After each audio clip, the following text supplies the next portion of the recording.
আপনারা এও জানেন 50 বছরের বাংলাদেশ ফেসিবাদের যে অভিজ্ঞতা নিয়ে পথ চলছে, এরকম নিষ্ঠুর নির্মম রাজনৈতিক শাসন অতীতের যে কোনো দুঃশাসনকে হারিয়ে দিয়েছে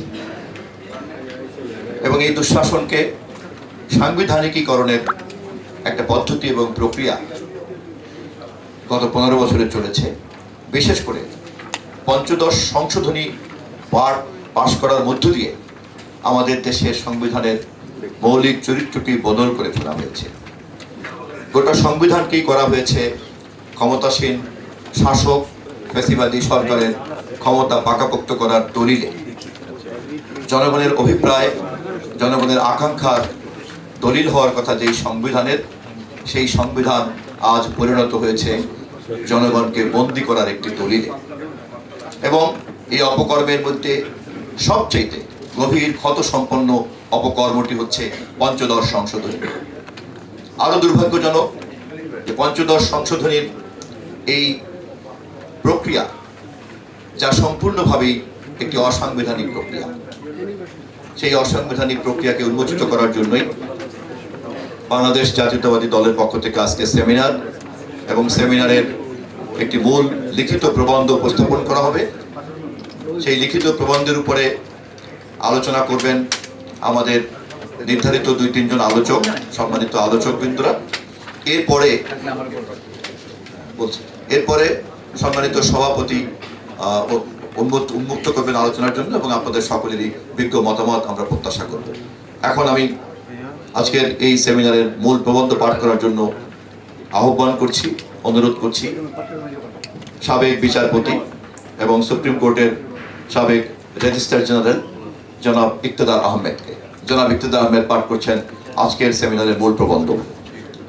বিসমিল্লাহির রহমানির রহিম।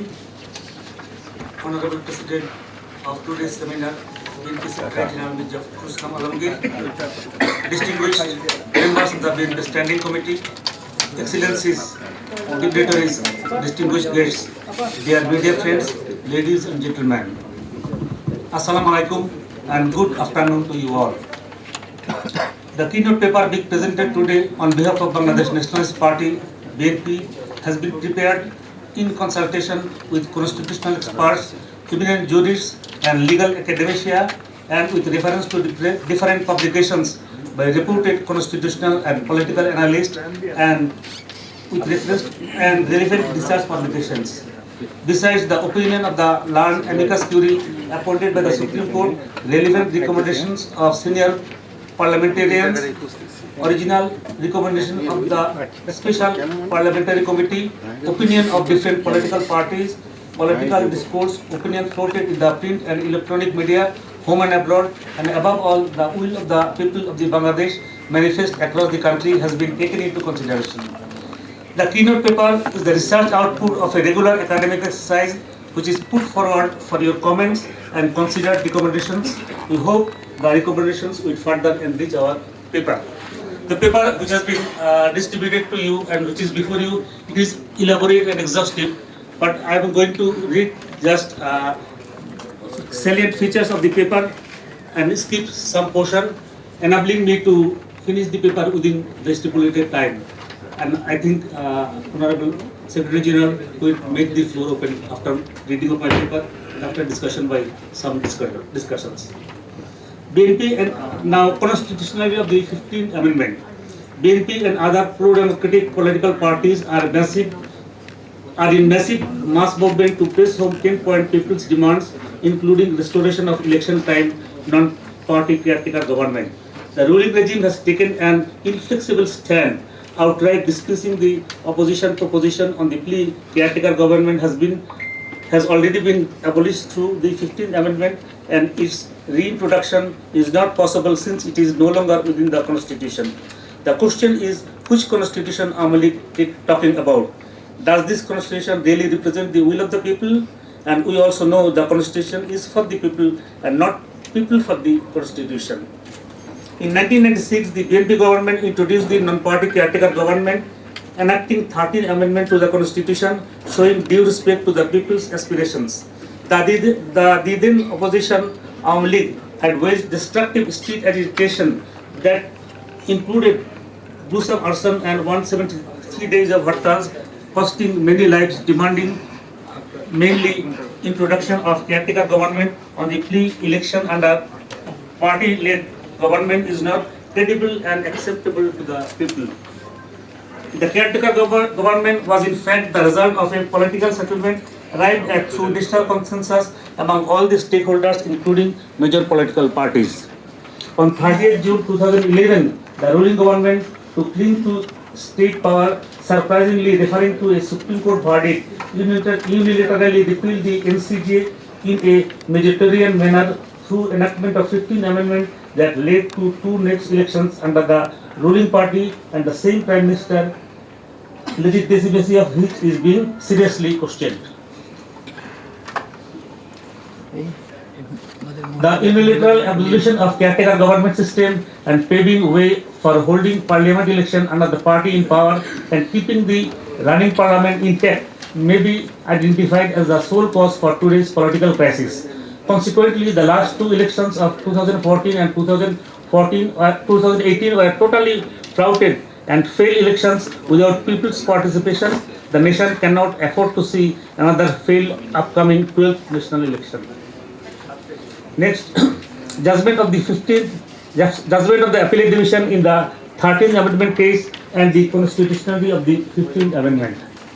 7 judges of the appellate division heard the case and at the time of short order on 10 May 2011 declared caretaker system is valid with a divided 4-3 majority, ignoring the spot opinion of amicus curiae comprising of the senior jurists of the country, all of whom opined in favor of NCJ except one. Out of 7 judges, 4 had held that the 13th amendment was invalid. Out of the said 4 judges, one was the sitting Chief Justice and the remaining 3 judges were subsequently rewarded by appointing them as the Chief Justices one after another by the Awami League government.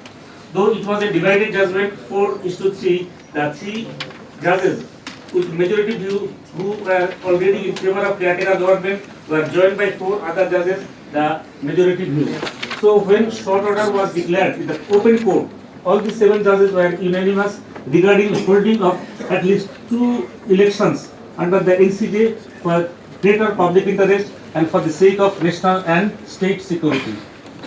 16 months later, on 16 September 2012, when the written judgment was published after retirement of former Chief Justice Khairul Haq, out of 7, majority of 4 judges, including the then Chief Justice S.K. Sinha, upheld the open court verdict to hold 2 more elections under caretaker system, excluding the judges in the formation of the NCJ, while the rest 3 judges unprecedentedly deviated from their original open court decision and short order and ruled the parliament would decide the matter.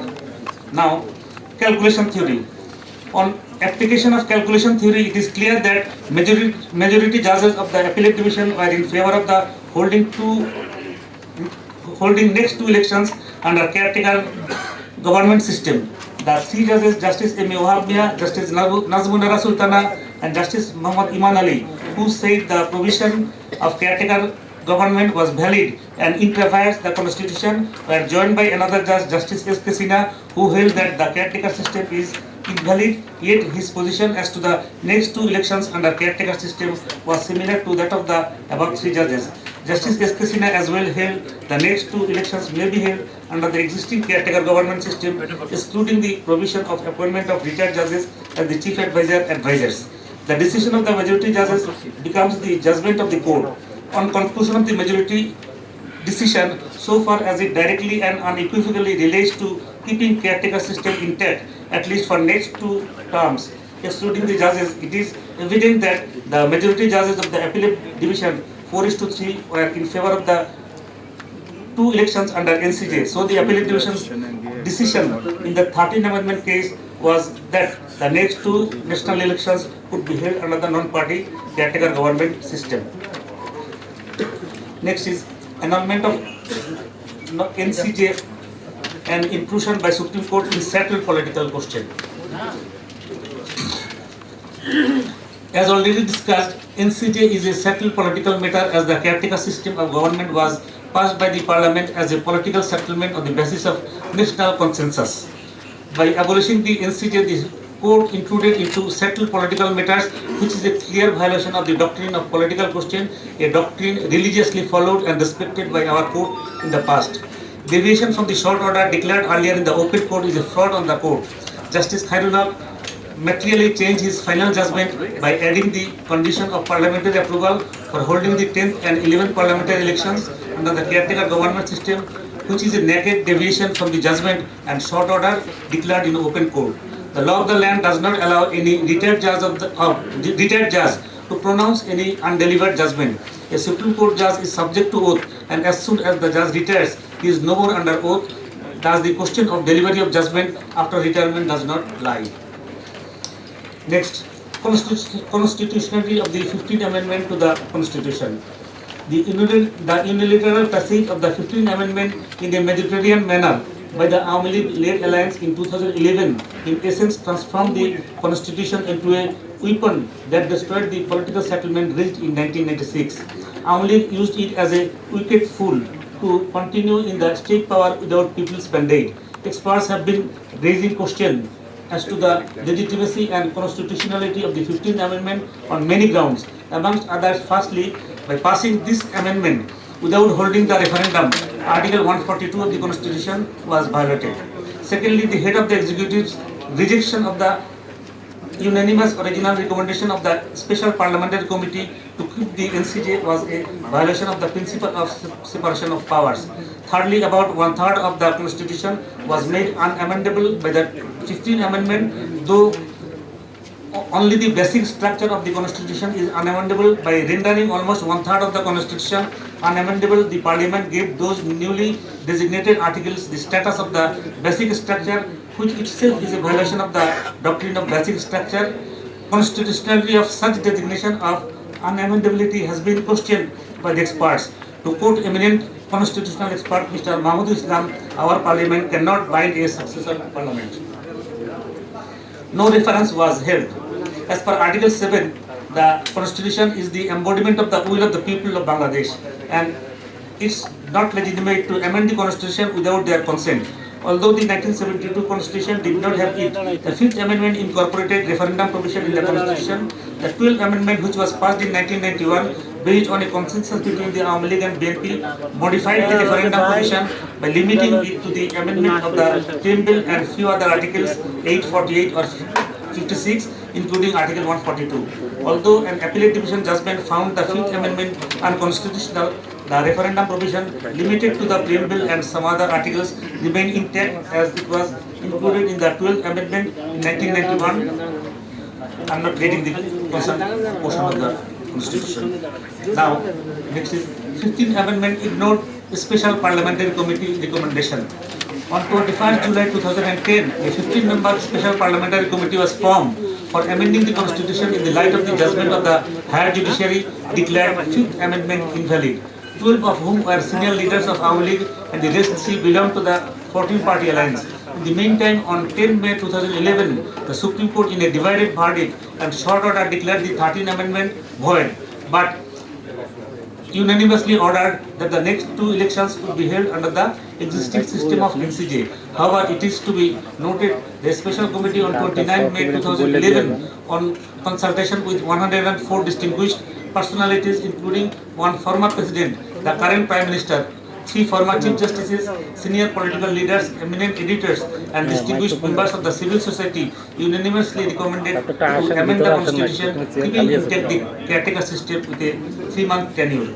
Next day, the committee members met the Prime Minister, after which its recommendations in favor of NCJ dramatically changed and the committee proposed a constitutional reform with no provision for the NCJ and to hold election under the party in power and keeping the running parliament in force. It is to be noted the entire civic exercise undertaken by the Special Parliamentary Committee was turned down overnight with total disregard to the opinion of the distinguished senior parliamentarian and senior jurist with the ulterior motive of stealing the electoral process. On 30th June 2011, about 16 months before the full verdict of the appellate division was published, the current regime in the running budget session in a Mediterranean manner track of the NCJ from the Constitution through 15th Amendment of the Constitution, referring surprisingly to the Appellate Division's verdict and disregarding the Special Parliamentary Committee in original recommendation and the pleas of the amicus curiae to continue the NCJ. Next is 15th Amendment to the Constitution is a fraud on the nation. In the press conference held on May 31, 2011, the Prime Minister claimed that court had abolished the caretaker government system, which is an observation that for holding the next two elections under the system, the Parliament approval would be required. It was published in Prothomala, June 1, 2011. This was not true. The Appellate Division, in its short order passed on 10 May 2011, gave no such observation of the requirement of any parliamentary approval. I will skip the next portion. Then, 15th Amendment violates constitutional doctrine of basic structure. The 15th Amendment made about one-third of the Constitution unamendable by designating them as basic provisions, equating them with the basic structure which cannot be amended. This clearly violates the constitutional doctrine of basic structure. Next is about 10th and 11th national election. The Supreme Court's directive to hold two elections under the caretaker government has not been carried out by AL. Rather, per contra, Amlig abolished the caretaker system and held two national elections under the ruling party government, totally disregarding constitutional convention of adhering to the directives observation of the Supreme Court, the guardian of our constitution. The flouted and sham elections held in 2014 and 2018 were not just this infringement of the citizens. These were a national shame both at home and abroad, putting Bangladesh into deep democratic disorder and constitutional severe human rights violation and a den of heightened corruption.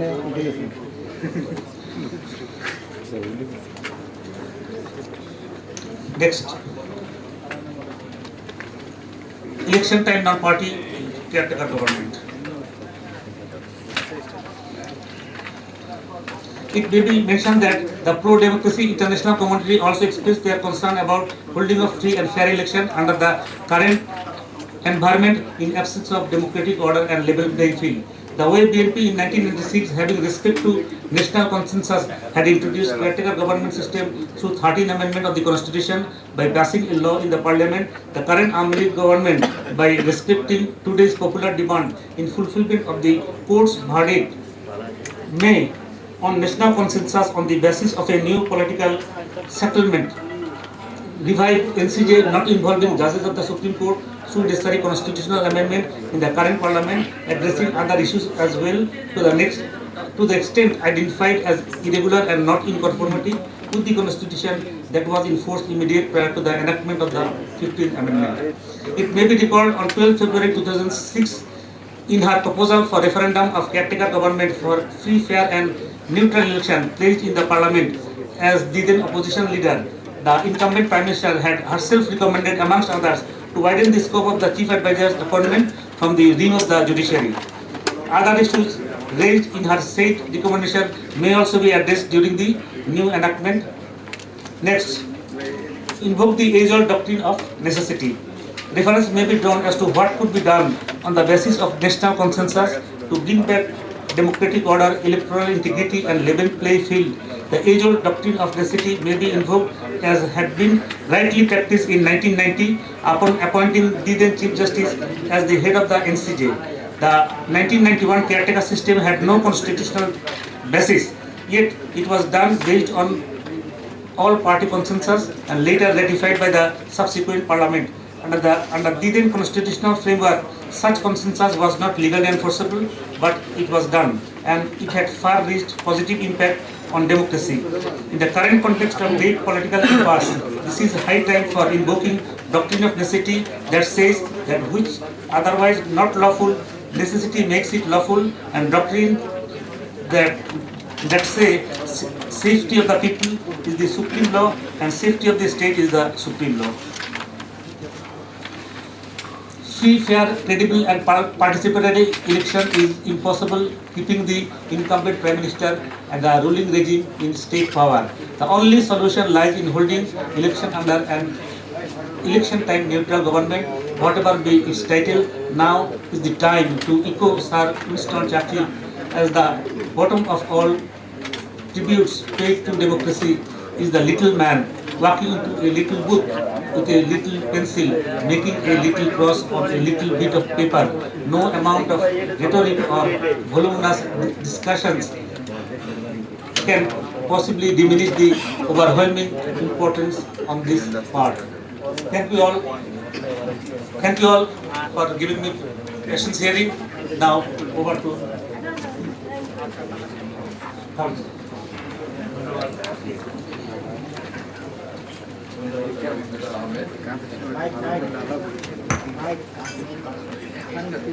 ধন্যবাদ জনাব ইকতেদার আহমেদ আপনার এই সুলিখিত প্রবন্ধ উপস্থাপন করার জন্য সভাপতির পক্ষ থেকে আপনাকে ধন্যবাদ জানাচ্ছি।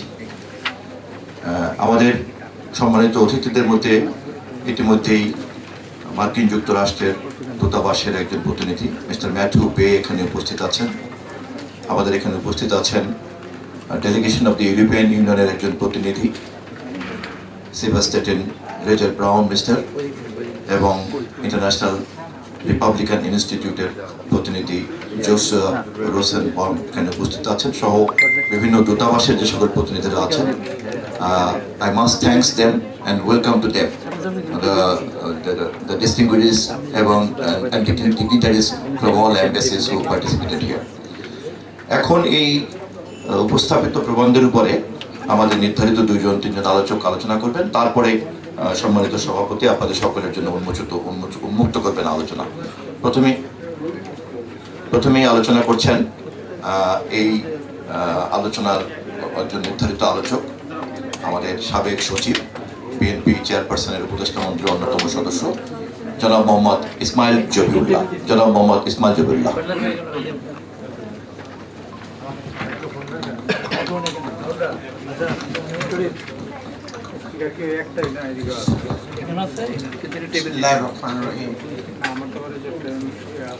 Mr. President of today's seminar, the Secretary General of Islam Almog, respected standing committee members, excellencies, dignitaries, national leaders of different political parties, distinguished members of the civil society, distinguished professionals, learned jurists, academia, distinguished guests, media friends, ladies and gentlemen. Assalamu alaikum and good afternoon to you all. Firstly, I would like to thank BNP for arranging such a timely seminar on the talk of the country, non-party caretaker government and the constitutional issues about 15th Amendment of the Constitution. The way it was arbitrarily struck off by the ruling regime by 15th Amendment in a Mediterranean manner, 295 by 1, that is at the root of today's political impasse, and all the opposition parties are echoing in chorus to reintroduce neutral election time government, whatever be its title. I thank the keynote speaker, Mr. Iqtidar, for his rich, analytical and thoughtful presentation on this burning topic. I think it has thrown some new insights into the 13th Amendment case judgment and the political impasse we are going through. To me, it's a new phenomenon. I don't know what about my learned jurists and the audience present. I think this calculation theory has opened a new result for us all, at least for me, because we knew that the Supreme Court verdict was against the caretaker government, and the 15th Amendment was enacted on the plea that the court had ordered the 13th Amendment invalid. So here, the calculation theory that has been referred to the presenter is a new thing for us, because ultimately the majority decision is the decision of the court. Here he has presented very clearly that out of 7 judges, 4 were in favor of holding the next 2 elections under the caretaker government. And the 3, they said no, it will be, they left it to the parliament. So the ultimate result is that the verdict of the Supreme Court was that the next 2 elections, 10th and 11th, were to be held under the caretaker government. But unfortunately, this judgment was openly misinterpreted by the regime, and they actually went for amendment of the constitution, referring unsurprisingly to the verdict of the court. The verdict of the court was not so. So they said it was actually given to the parliament to decide. Now there are 2 portions of the judgment. One is the validity of the caretaker government.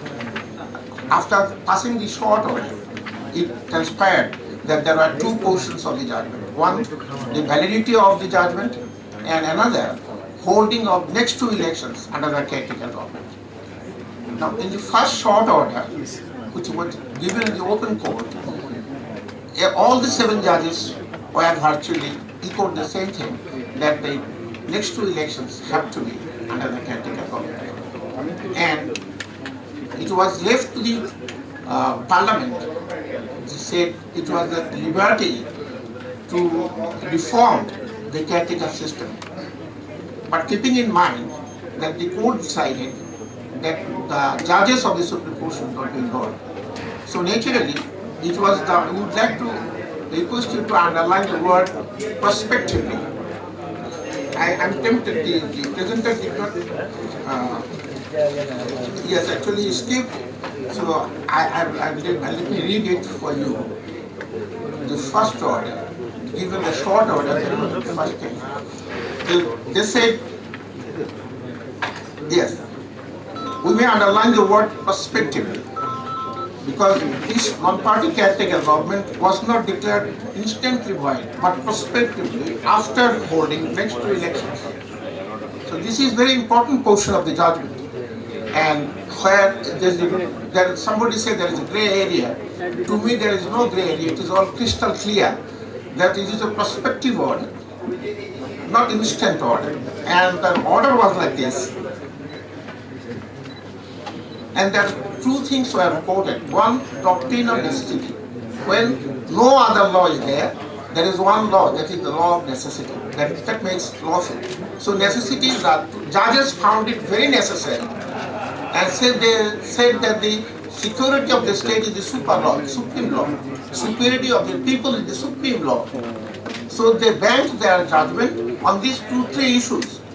If they do not find any law, the doctrine of necessity is the law, and the security of the state and the security of the nation, security of the people, which according to the court were at stake until 2 next elections are held under the caretaker system. So they have drawn their conclusion accordingly.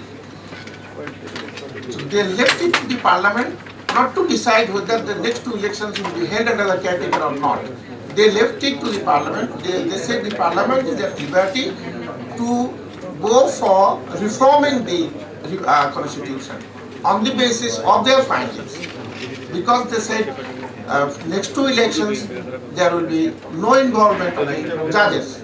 So it has to be reformed by parliament after all.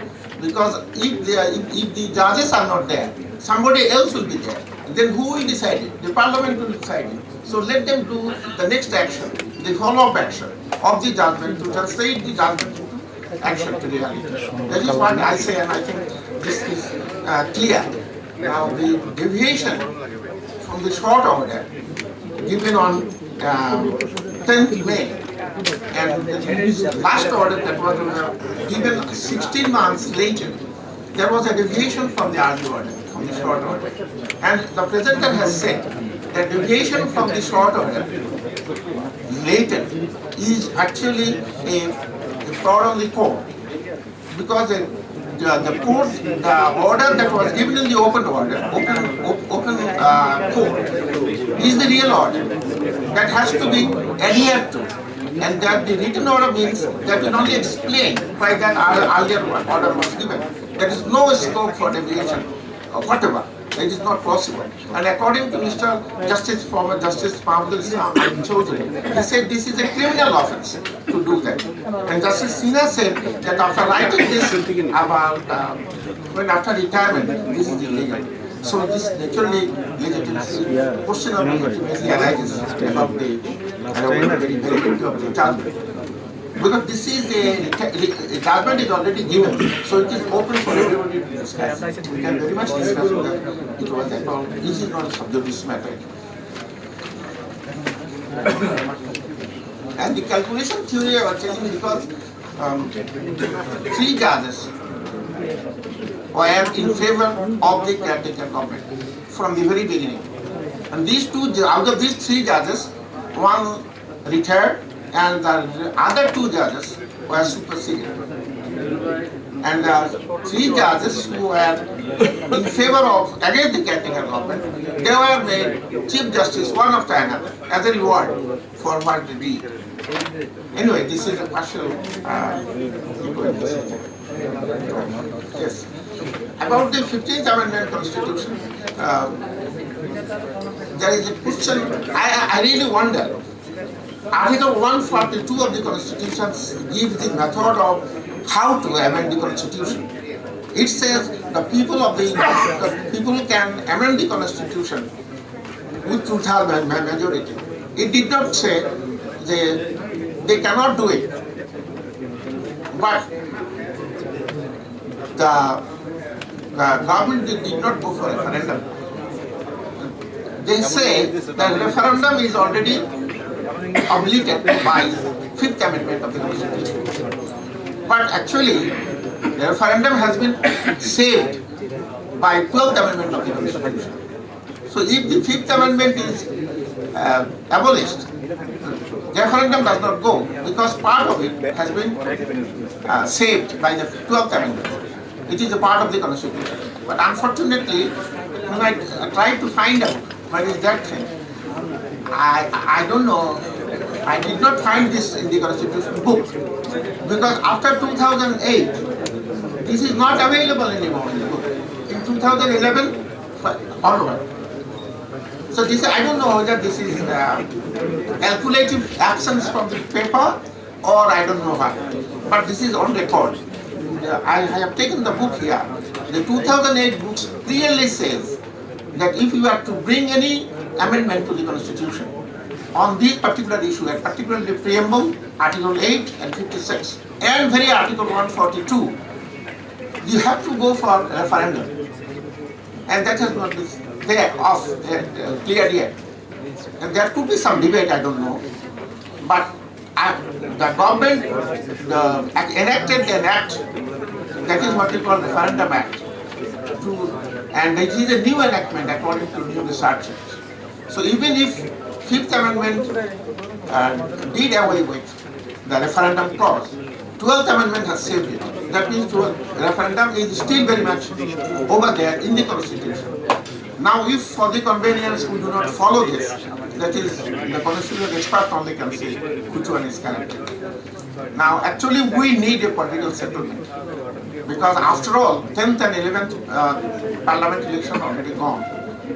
And those are non-existent, so to say, because they are done without carrying out the orders of the court. So actually, this is what you call, he said this is non-existent. And the government becomes functionless official because when the election is not valid, the very existence of the government becomes invalid. So now there is a constitutional error committed. Now we have to get rid of it. We have to cure this error, otherwise constitutional vacuum remains. I am not a constitutional expert, but I am a reader. I can find out in every first reading that something is wrong somewhere. So it has to be corrected. The only way to correct it actually to have a new political settlement. Because we did this. We arrived, there was a political settlement, we did this in 1996. Now, whatever reasons, I think it has to be revived. Now, for the new context, there can be a new political settlement on a political consensus.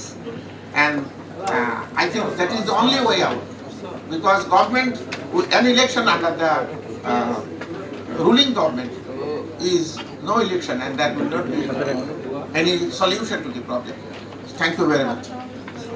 Thank you জনাব মোহাম্মদ ইসমাইল জবিউল্লাহ। আমরা আজকের এই আলোচনায় অত্যন্ত প্রাসঙ্গিকভাবেই স্মরণ করছি আমাদের মাতৃতুল্য নেত্রী, দেশনেত্রী বেগম খালেদা জিয়াকে, যিনি বাংলাদেশের প্রথম নির্বাচিত প্রধানমন্ত্রী হয়ে ওই পার্লামেন্টে দ্বাদশ সংশোধনীর মধ্য দিয়ে বাংলাদেশের ইতিহাসে, বাংলাদেশের সংবিধানের ইতিহাসে, জাতীয় সংসদের ইতিহাসে প্রথম একটি জাতীয় সমঝোতার দৃষ্টান্ত স্থাপন করেছিলেন দ্বাদশ সংশোধনী পাশ করার মধ্য দিয়ে। দ্বাদশ সংশোধনী পাশ করার মধ্য দিয়ে, তার আগেও হয়নি, তারপরেও হয়নি, আজ পর্যন্ত হয়নি। দুই, একই সঙ্গে আমরা জানি 1996-তে যখন আমাদের দেশে কার অধীনে নির্বাচন হবে এই সংক্রান্ত তর্ক বিতর্কের একটি পর্যায়ে বেগম খালেদা জিয়ার নেতৃত্বে সেই দিন সংবিধানে ত্রয়োদশ সংশোধনের মধ্য দিয়ে তত্ত্বাবধায়ক সরকার ব্যবস্থাকে আমরা সেদিন সংবিধানে অন্তর্ভুক্ত করেছিলাম এবং সেই দিন থেকেই একটি সাংবিধানিক ব্যবস্থা হিসেবে এটা গৃহীত হয়েছিল। এই দুইটি মহান কাজই আমরা করতে পেরেছিলাম আমাদের নেত্রী, দেশনেত্রী বেগম খালেদা জিয়ার নেতৃত্বে। শুধু তাই নয়, 2005-এ যখন আবার রাজনৈতিক সংকট দেখা দিল, 2006-এ আমাদের নেত্রী আবারও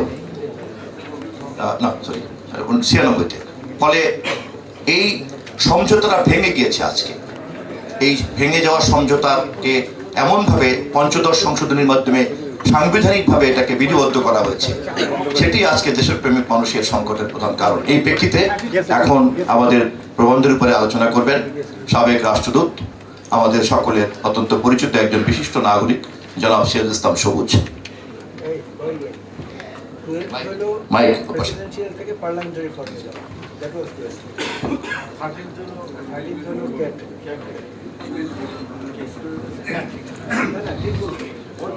আমাদের বেশ কিছু শ্রোতা আছেন যারা ইংরেজিতে শুনতে আগ্রহী, যারা আলোচনা করবেন তাদেরকে বিবেচনা রাখার জন্য অনুরোধ করছি। আসসালামু আলাইকুম, শোনা যাচ্ছে?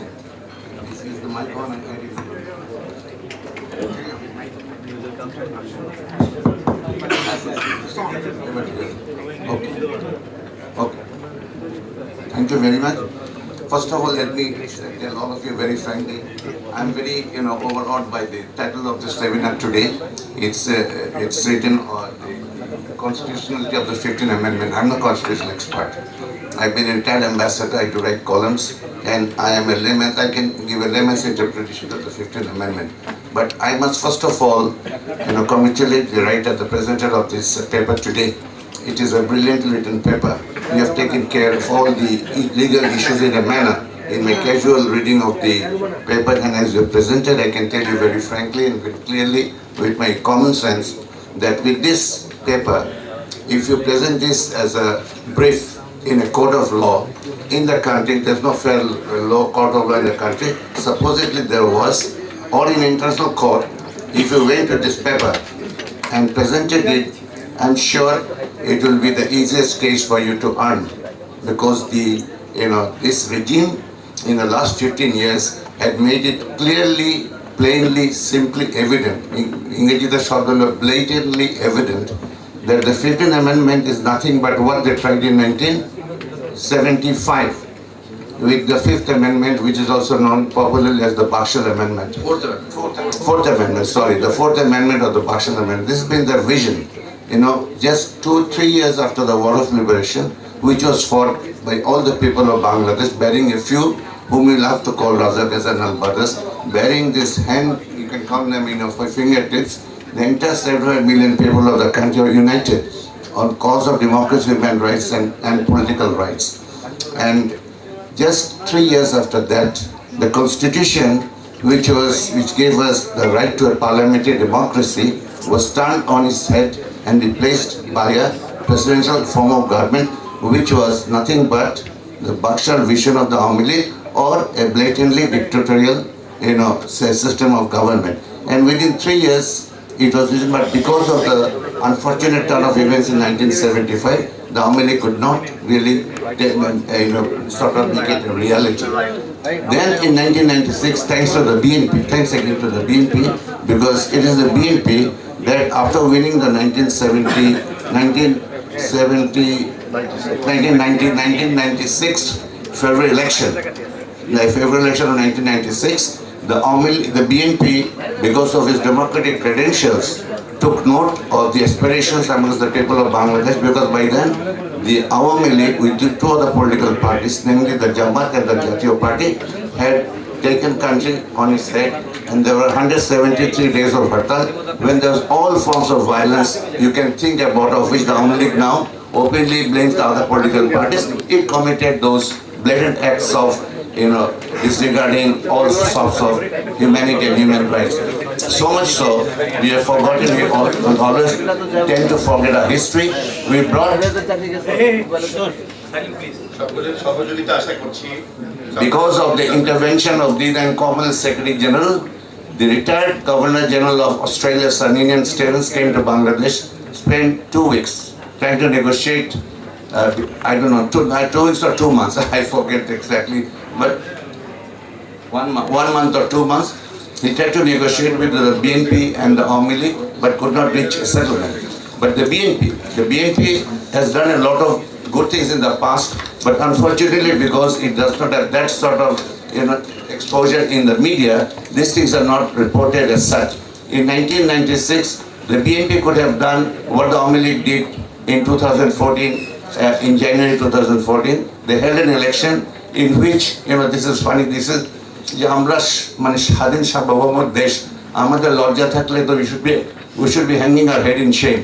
In 1994, forget 2014, forget everything. In a parliament of 306, the logic says, in 306, the moment you cross 151, election becomes redundant. আরো মজার কথা হলো 306 যেটা 151 পার হয়ে গেছে, it was not because of the system of election, it is all available on the internet.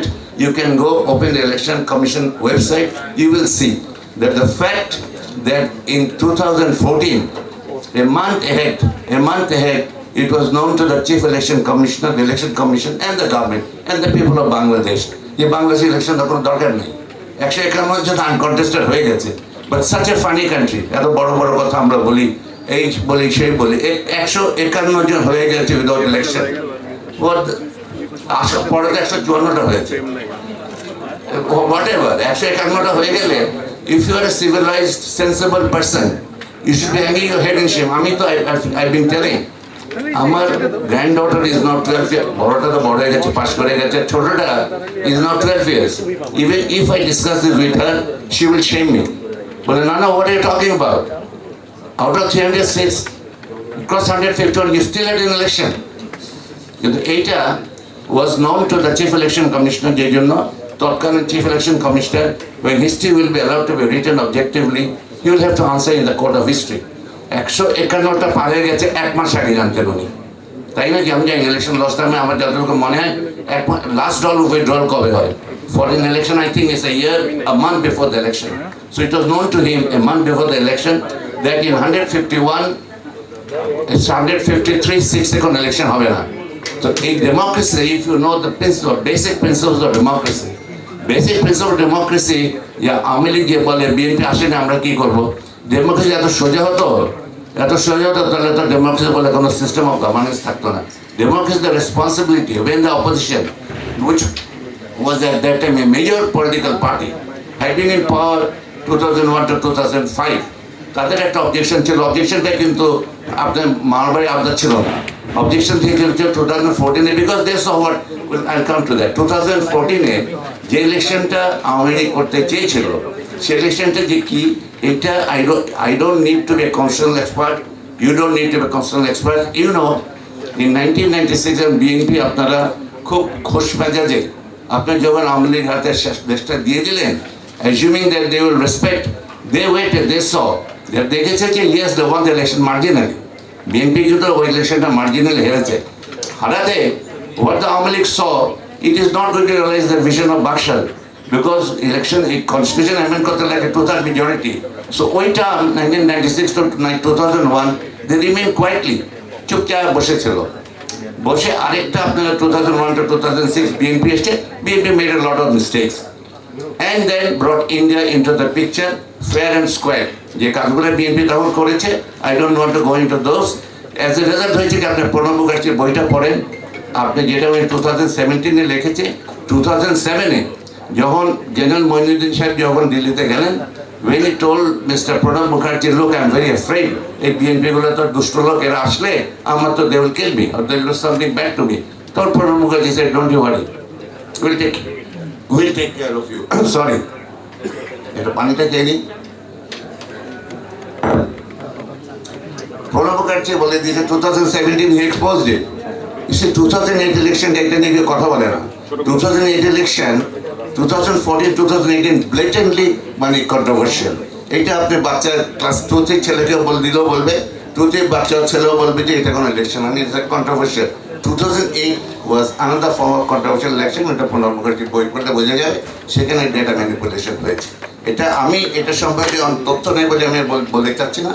Now coming 2011, Awami League দেখলো এখন তো we have got what we wanted. What we missed in 1975, বাক্সাটা করেছিলাম, কার্যকর করতে পারিনি, এবার তো পেয়ে গেছি। We got BNP where we wanted, we got the country where we wanted. সভাপতির পক্ষ থেকে একটু বিনীতভাবে সময়টা স্মরণ করে দিচ্ছি। জি, থ্যাংক ইউ। আমি তাড়াতাড়ি শেষ করছি। তখন তারা বাক্সার অ্যামেন্ডমেন্টটা করলো। বাক্সার অ্যামেন্ডমেন্টটা মানে আমি 5th অ্যামেন্ডমেন্টকে বাক্সার অ্যামেন্ডমেন্ট বলছি, এটা I'll make a reference to after Greek mythology. Greek mythology-তে there was a god called Achilles. Achilles-কে ওর মা একটা নদীতে চুবিয়েছিল, চুবানোর পরে the story is that his whole body was secure against any form of মানে তাকে মারা যাবে না, বাট যখন ওর মা চুবায় মানে ওই হিলের ভিতরে ধরেছে, হিলটা was the only spot where he could be attacked and killed in the war of Troy. That was where he was attacked and killed. আমি যেটা কাহিনী এই জন্য বললাম, বিএনপির 15th amendment-এ there is not even an Achilles heel নাই। There is no Achilles heel. It is a fully, squarely, absolutely the Bakshan vision. এখানে আমি যেটা আমার আর্টিকেল আমি লিখেছি, ইভেন স্বয়ং ভগবান যদি স্বর্গে থেকে মর্তে এসে আপনাদের যদি নেতৃত্ব নেয়, বিএনপি অফিসের নেতৃত্ব নেয়, আপনারা ইলেকশন জেতা তো দূরে থাক, you may get 1 or 2 seat. BNP যদি আওয়ামী লীগ যদি দয়া করে আপনার 1 থেকে 2টা সিট পেতে পারে, তার বাইরে পাওয়ার কোনো, this is the thing you need to explain to our friends across the table who are from the foreign missions. Under the 15th amendment, reason I'm telling you why. Give me another 2 or 3 minutes. Why? Because the 15th amendment under election will be held with the present Prime Minister in power. Present Prime Minister Kicha, you know, I know, I don't have to explain to anybody. She said the Awami League will remain in power till the 240s because Awami League will have to make Bangladesh a developed country. So that between now and 2040, let there be no election, they have to be in power. So owner under যখন election হবে, ওনার cabinet যখন ইলেকশনটা করবে, ওনার chief election commissioner যখন করবে, যিনি 2 দিন আগে they were trying to fool the people again, বরিশালের ইলেকশন করতে যে এমনই তাদের বিপদ, মার খেলো the opposition candidate, ওকে তক্তা করে দিল। when the journalists when they go to the chief election commission বলে ইন্নালিল্লাহ, মানে উনি কি মারা গেছেন কিনা। this question is, সুতরাং উনি যে কি ইলেকশন করবেন এটা আপনি জানেন নাও। another 2 minutes. The other thing is এই প্রাইম মিনিস্টার, এই ক্যাবিনেট, এই bureaucracy, this bureaucracy today is a shame because I'm a retired bureaucrat. I know what bureaucracy is. I know the bureaucracy law গুলো আমি জানি। এই bureaucracy is more politicized than the party itself. A law enforcement agency is more politicized than the Awami League itself. Election Commission is more politicized than the Awami League itself. তাহলে এর আন্ডারে আপনি BNP যদি মাথা খারাপ না হয়, আর BNP যদি প্রত্যেকটা আমার বন্ধু মির্জা আলমগীরের মাথায় যদি গুলি না ধরে, ইলেকশন করো not I'll kill you. Why would anybody go to the election? This is the thing you should explain to our foreign friends. This is what under which the Awami League wanted to hold the election in 2014. That is the reason why it didn't go. 2018 কেন যায়নি? Because if we did not go to the election, they had this sort of democracy. Nagale, registration cancelled. So this was blackmail. These are the things you need to explain to them. So today, the other day I was in a BI seminar in Lakeshore. I said, the danger before Bangladesh is not a political danger. It's not a matter of my right to vote. It is very important. Because আমার দুই মেয়ে middle east হয়ে যাচ্ছে, ইলেকশনে vote দেয়নি। I can face them. I'm so ashamed. এখন 2000 এইবার ইলেকশনটা যদি if you do not allow the country democratic outlet, there will be conflict in the street for which those who have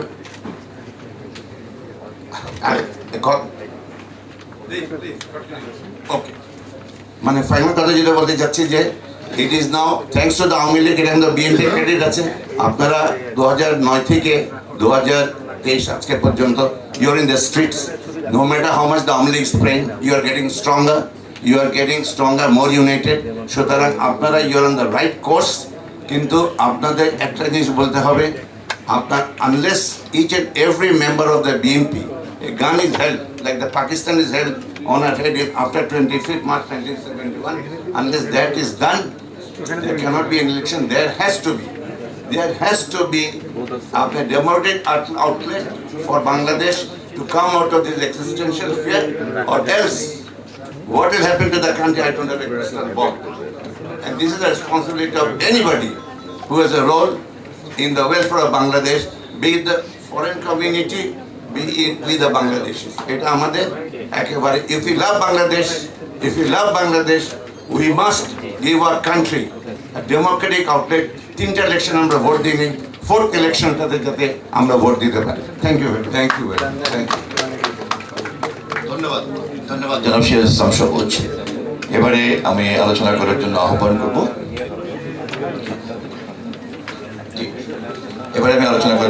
করব ঢাকা বিশ্ববিদ্যালয়ের অধ্যাপক, রাষ্ট্রবিজ্ঞানের অধ্যাপক জনাব ডক্টর নুরুল আমিন ব্যাপারী। তার আগে আমি সম্মানিত আলোচক যারা কথা বলবেন তাদের সকলকে একটু বিনীতভাবে স্মরণ করে দিচ্ছি যে আমাদের এখানে অনেক বিদগ্ধ আলোচক এবং রাজনৈতিক ব্যক্তিত্ব, জাতীয় নেতৃবৃন্দরা আছেন। সকলের কাছ থেকে আমরা কিছু শুনতে চাই।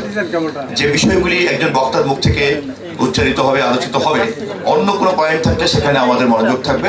সময়টা একটু আমরা খেয়াল করবো যাতে সকলকেই দিতে পারি। আমরা 7 থেকে 8 মিনিট ক্রস করবো না। আলোচনা করছেন অধ্যাপক নুরুল আমিন ব্যাপারী।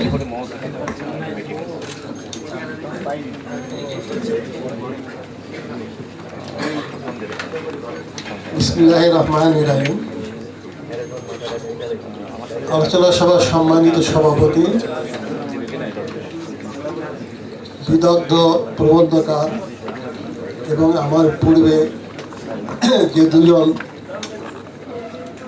বিদগ্ধ আলোচক ছিলেন তাদের ধন্যবাদ জানিয়ে আপনাদের সকলকে সালাম জানিয়ে আমার বক্তব্য শুরু করছি। আসলে প্রবন্ধটি অত্যন্ত চমৎকার হয়েছে। এই প্রবন্ধের উপরে আলোচনা করার মতো ক্ষমতা আমার নাই, এই জন্য একটি শাসনতন্ত্র বিষয় কনস্টিটিউশনালিটির উপরে এটি আমার বিষয় না। তবে সবুজ ভাই যেহেতু এখানে আছেন, তিনি সুন্দরভাবে বলছেন। তিনি আমার বিভাগের খুবই নামকরা ছাত্র ছিলেন, তার ধারাবাহিকতা ধরে আমি একটু আলোচনা করতেছি। এই ইনস্টিটিউশনগুলো হঠাৎ করে একদিনে গড়ে ওঠে না। গণতান্ত্রিক ইনস্টিটিউশনগুলো সময় দিতে হয়।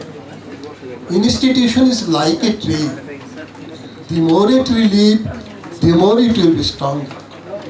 অর্থাৎ যতদিন সময় পাবে ইনস্টিটিউশন তত শক্তিশালী। হিউম্যান বিইংয়ের ক্ষেত্রে যেমন অ্যান্টিবায়োটিক প্রয়োগ করে অসুখ সারানো যায়, ইনস্টিটিউশনের ক্ষেত্রে কিন্তু এমন কোনো অ্যান্টিবায়োটিক প্রয়োগ করা যায় না। আর এই যে 15 অ্যামেন্ডমেন্টটি যেটি রহিত করা হলো, অনেক কারণ অবশ্য প্রদর্শন করা হয়, কিন্তু আমার মনে হয় একটি যে পদ্ধতি, এই পদ্ধতিকে গণতান্ত্রিক পদ্ধতি হিসাবে যদি আমরা সময় দেই তাহলে তার মধ্য দিয়ে এটি ফাংশন করতে পারে। ব্যক্তি জীবনে যেমন 10 বছর 20 বছর অনেক সময়, একটি জাতির জীবনে 10 বছর 20 বছর কোনো সময় না। অর্থাৎ গণতান্ত্রিক প্রক্রিয়ায় ইনস্টিটিউশনগুলো সব সময় গড়ে উঠে, সৃষ্টি করা যায় না। এখানে পার্থক্য। যেমন করে আমরা যদি গ্রেট ব্রিটেনের দিকে লক্ষ্য করি, সেখানেও দেখব একটি পদ্ধতিকে কেন্দ্র করেই গণতন্ত্র প্রতিষ্ঠিত হয়েছিল, সেটি হচ্ছে পুঁজিবাদী পদ্ধতি।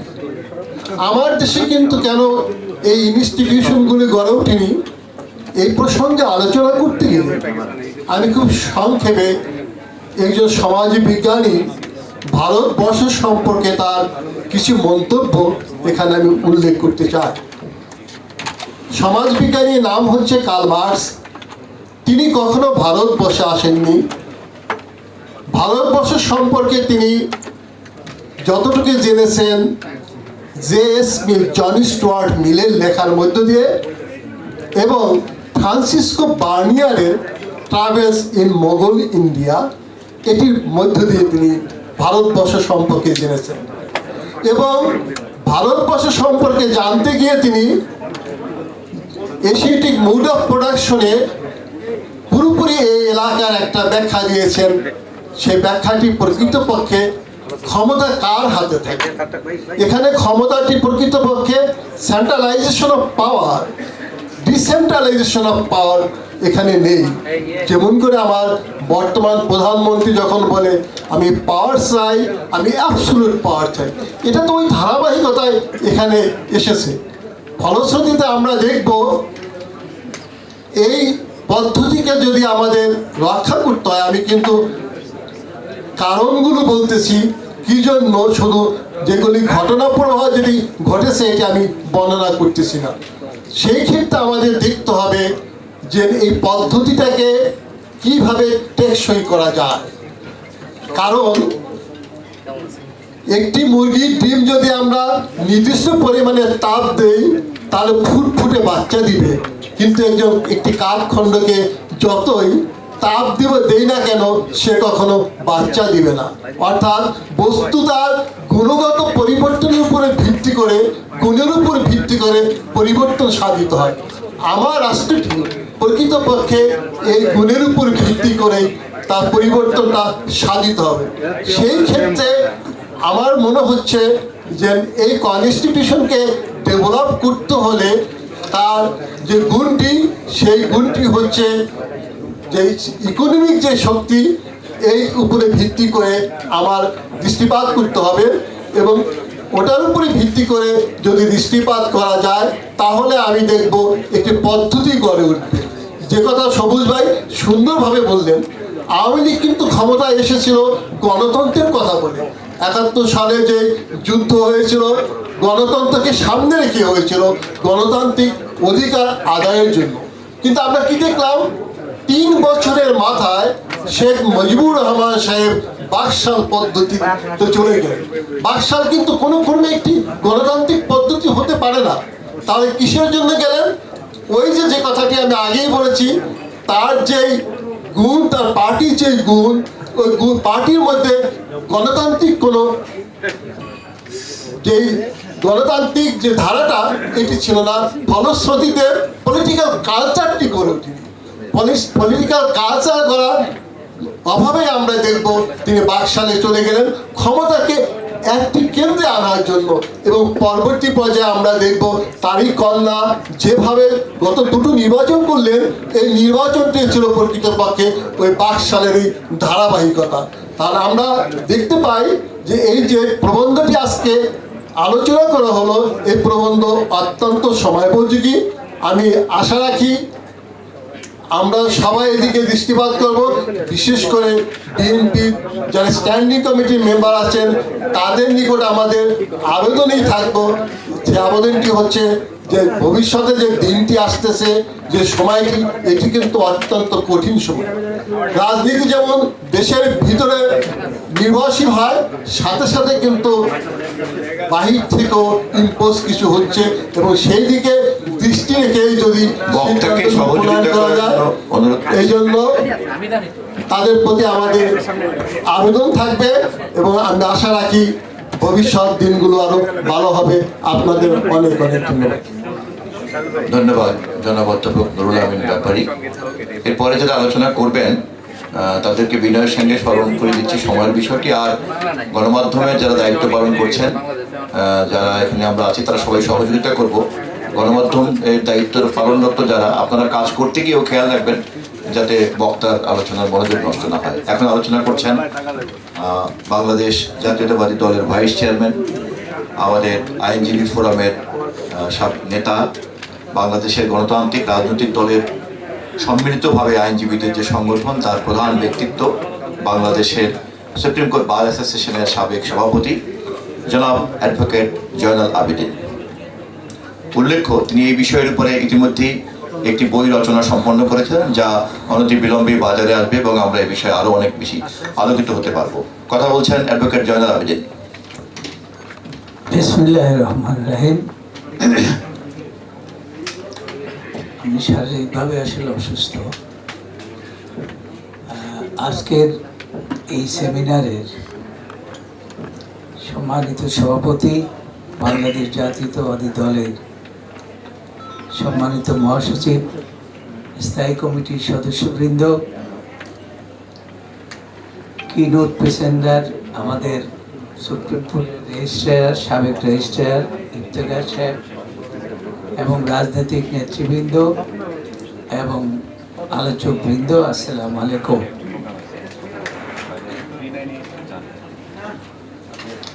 আমি প্রথমেই ধন্যবাদ জানাই কিনোট প্রেজেন্টার ইফতেখার সাহেবকে।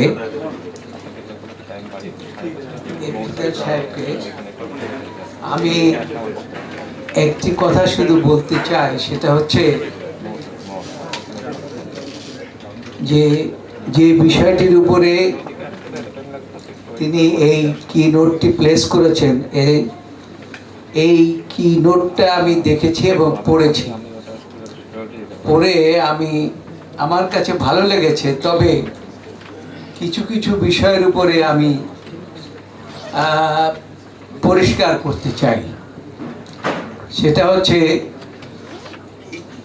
যে আমরা সকলেই, আমি কিন্তু আজকে এখানে যে আলোচনাটা করছি সেটা বাংলাদেশের সর্বোচ্চ আদালতের একজন সিনিয়র আইনজীবী হিসেবে, আমি পলিটিক্যাল ওয়ার্কার হিসেবে আমি বক্তব্য রাখবো না। এই জাজমেন্টের একটা পার্টের কথা বলেছে আমাদের ইফতেখার সাহেব। উনি যে ফার্স্ট যে জাজমেন্টটা, সেখানে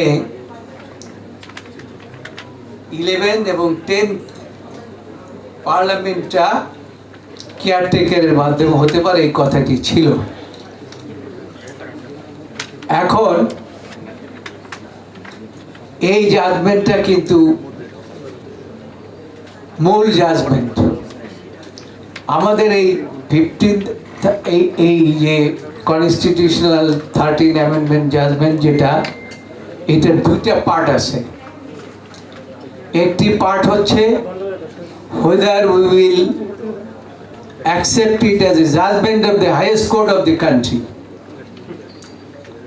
whether the constitution amendment made by the parliament as per this judgment or not. If we accept the judgment, in that case it is violations of the highest court of the country. আমি এই কথাটি কেন বলছি, এটা হচ্ছে প্রথম আমাদের supreme কোর্টের একটা বিধান আছে, রুলস আছে। সেই রুলসে পরিষ্কার বলা আছে যে কোনো মামলা হিয়ারিং এর পরে, যখন কনক্লুড হয়ে যাবে hearing, then the Chief Justice pronounce the judgment in open court in open court. The judgment which he declared, that is the judgment. এই জাজমেন্টটাকে আর পরিবর্তন করা যাবে না। এইটা সুপ্রিম কোর্ট রুলসের 10(2)তে পরিষ্কার বলা আছে। এটাকে যদি পরিবর্তন করতে হয় তাহলে পরে একমাত্র পথ আছে, either somebody will have to file an application for review, or the court again, full court will sit. But here in this particular matter, আমরা যারা এই বিচার বিভাগের মধ্যে আছি আমরা দেখেছি যে এই জাজমেন্টের পরে 16 মাস পর্যন্ত মূল জাজমেন্টের জন্য আমরা অপেক্ষা করছিলাম। Peoples of this country and as well as the lawyer of the country waiting for the final judgment. This judgment will come into force. But what we have seen? We have seen that 17th of May 11, Khairul Haq went to retire. এখন এই যে রিটায়ারমেন্টের পরে এই জাজমেন্টটা উনি স্বাক্ষর করলেন ভিন্নভাবে। এই ভিন্নভাবে সেটা আমাদের কিনোট প্রেজেন্টার বলেছেন যে সেখানে এই পার্টটাকে বাদ দিয়ে নিয়েছে। এই বাদ দেওয়ার এখতিয়ারটা নাই। এই জন্য আমাদের হাইয়েস্ট কোর্ট এবং খুব প্রমিনেন্ট জাজ, আপনারা নাম শুনে থাকবেন যে Lord Cornelius, he was the chief justice and it was a reported case. The then chief justice very clearly said a judge after his retirement he cannot write and sign the judgment. If it is fact, then in that case this cannot be a judgment in the eye of law. Only we can say the judgment passed earlier, that is the first judgment, where they have mentioned that the 10th and 11th election will be under the caretaker government. Now I want to say, if we accept it, in that case the Awami League all the time said that the judgment passed by the highest court, that is why we have amended the constitution. This is not correct. This is not correct, because the judgment passed by the judges, 7 judges in the open court, that is the judgment. But subsequent judgment is not the judgment in the eye of law. এই সম্বন্ধে আমাদের আরো অনেক decision বাংলাদেশে আছে, সবগুলো violet করে খায়রুল হক সাহেব এই কাজটি করলেন। এবং এখানে আমার মনে হয় আমাদের কিনোট প্রেজেন্টার অনেকগুলো বিষয় দিয়েছে, আপনারা হয়তো ইতিমধ্যে দেখেছেন। তো এখন আমি যে কথাটি বলতে চাচ্ছি সেটা হচ্ছে এই যে amendment of the constitution, this is crystal clear that the 13th amendment judgment and reinstatement of the 15th the amendment of the constitution as 15th amendment are correlated, runs parallel, and wishes of the Prime Minister Sheikh Hasina, and it can be said that this 13th amendment judgment is nothing but a brainchild of the Prime Minister Sheikh Hasina to come back in power again for fulfilling the vision 2041. So এখন আমাদেরকে দুটা জিনিস লক্ষ্য করতে হবে। আমরা এই জাজমেন্টটাকে subsequent যে জাজমেন্ট এবং সাইন আফটার হিজ রিটায়ারমেন্ট, এটাকে আমরা অ্যাকসেপ্ট করতে পারি না। এই জন্য আমাদের দুজন very prominent lawyer, doctor Kamal Hossain and মরহুম টি.এস. খান, এবং একজন জাজ who is the author of this judgment also, Mr. M.A. Wahab Mia, said that this is a judicial dishonesty. Judicial dishonesty. তার কারণ after 16 months a man who has no oath, how he can pass this judgment, how he can write this judgment, how he can sign this judgment. This is clear violations of the ruling of this country. So আমি খুব সংক্ষেপে শেষ করে দিতে চাচ্ছি, এবং আমি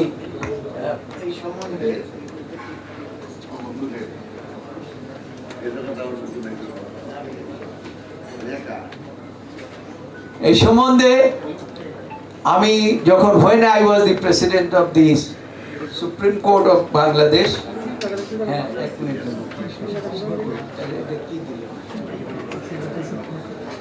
আমি তখন এই জিনিস সম্বন্ধে বক্তব্য দিয়ে অলরেডি বলেছিলাম, এবং সেখানে ইত্তেফাকের মতো পত্রিকা রিপোর্ট করেছিল। সে রিপোর্টে ছিল যে এই যে দেশের সর্বোচ্চ আদালতের সভাপতি যে এলিগেশন আনলেন খায়রুল হকের বিরুদ্ধে, এবং আমি বলেছিলাম এই দেশে যে হানাহানি, কাটাকাটি এবং রাজনৈতিক সংঘাত হবে, সেই সংঘাতের জন্য Khairul Haque will be responsible and Sheikh Hasina will be responsible. এবং আজকে যত হানাহানি, কাটাকাটি, মারামারি সব কিছু এই খায়রুল হক অ্যান্ড বর্তমান সরকারে যিনি বসে আছেন, আরও থাকতে চান কত বছর পর্যন্ত জানি, 41 সন পর্যন্ত, তিনি দায়ী। এবং যত কথাই বলার না হোক না কেন যে বিরোধী দল এই নির্বাচন করবে না বলে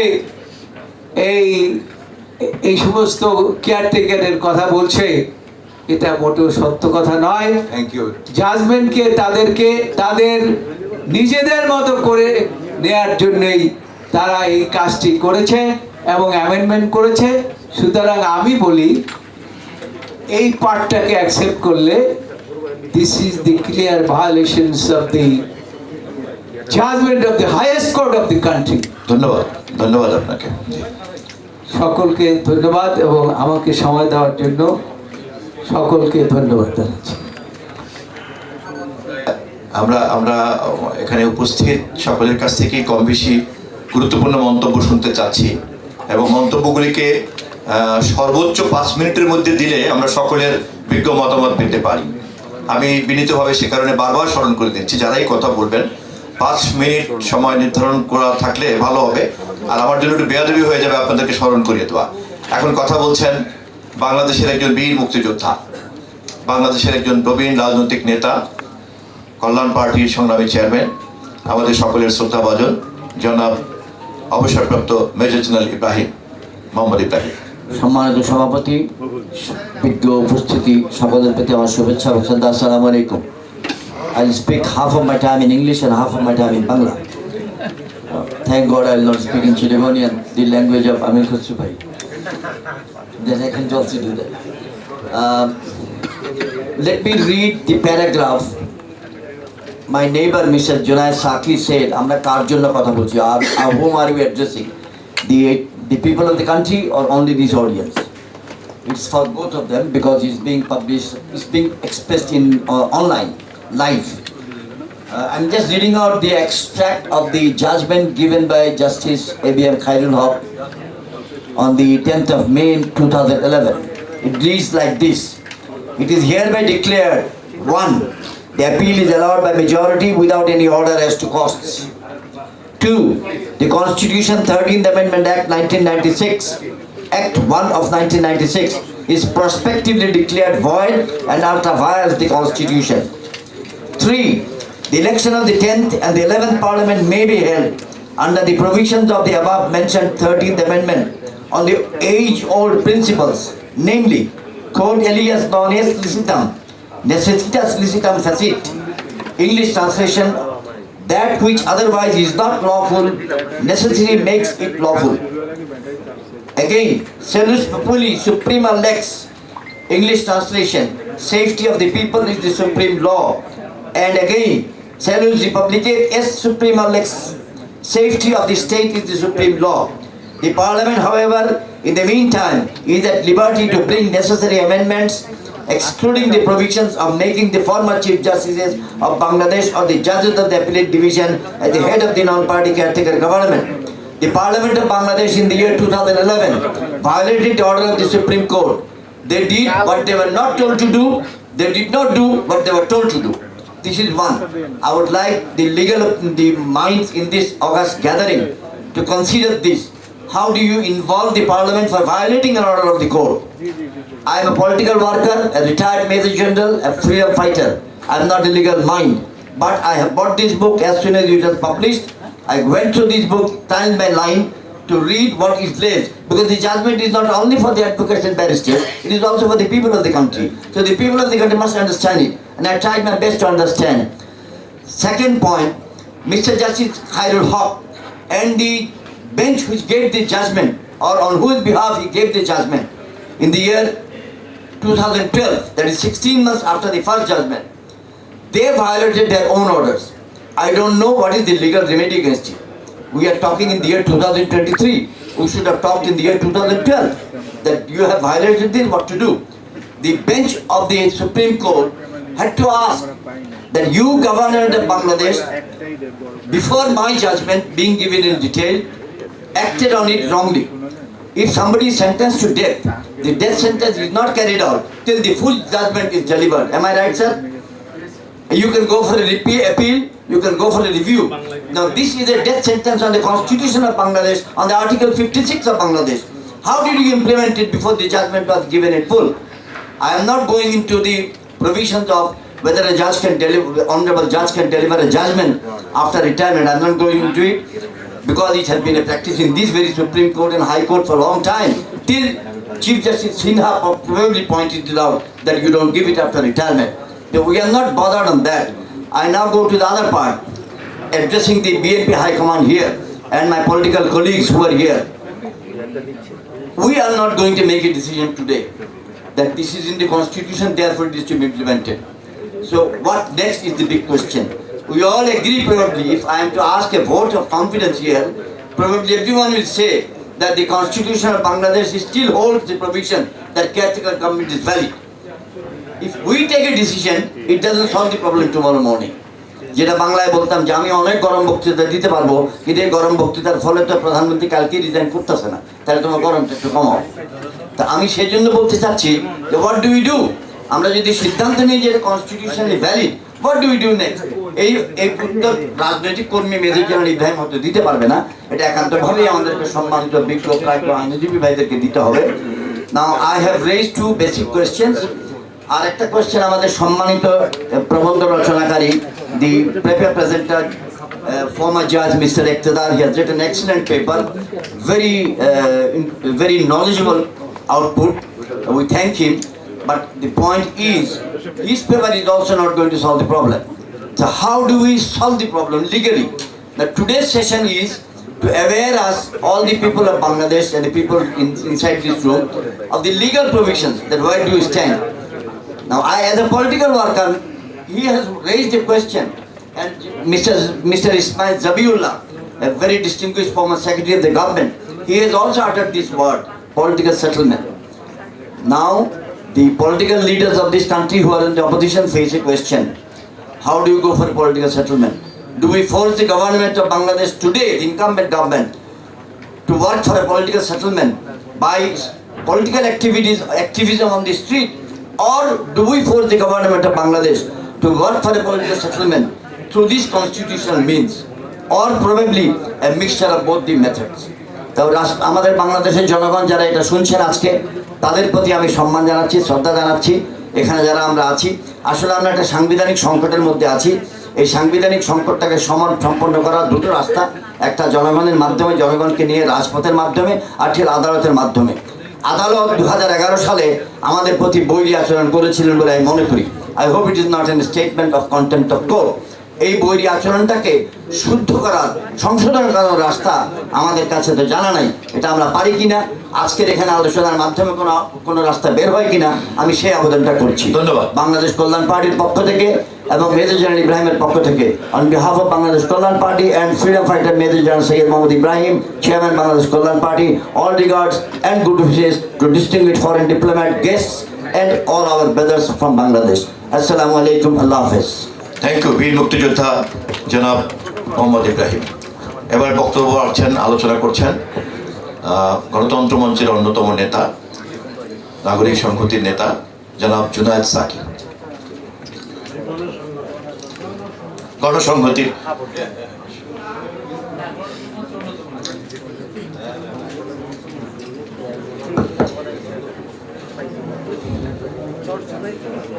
সম্মানিত সভাপতি, বিএনপি মহাসচিব জনাব মির্জা ফখরুল ইসলাম আলমগীর এবং বিএনপির স্থায়ী কমিটির সম্মানিত সদস্যবৃন্দ, আজকে বিএনপির আয়োজনে এই সেমিনারে উপস্থিত সম্মানিত রাজনৈতিক নেতা, সম্মানিত বিভিন্ন পেশার বিশেষজ্ঞগণ, আজকের কিনোট পেপার যিনি এসেছেন এবং honourable diplomats from the diplomatic community, আমি সবাইকে সালাম এবং শুভেচ্ছা জানাচ্ছি।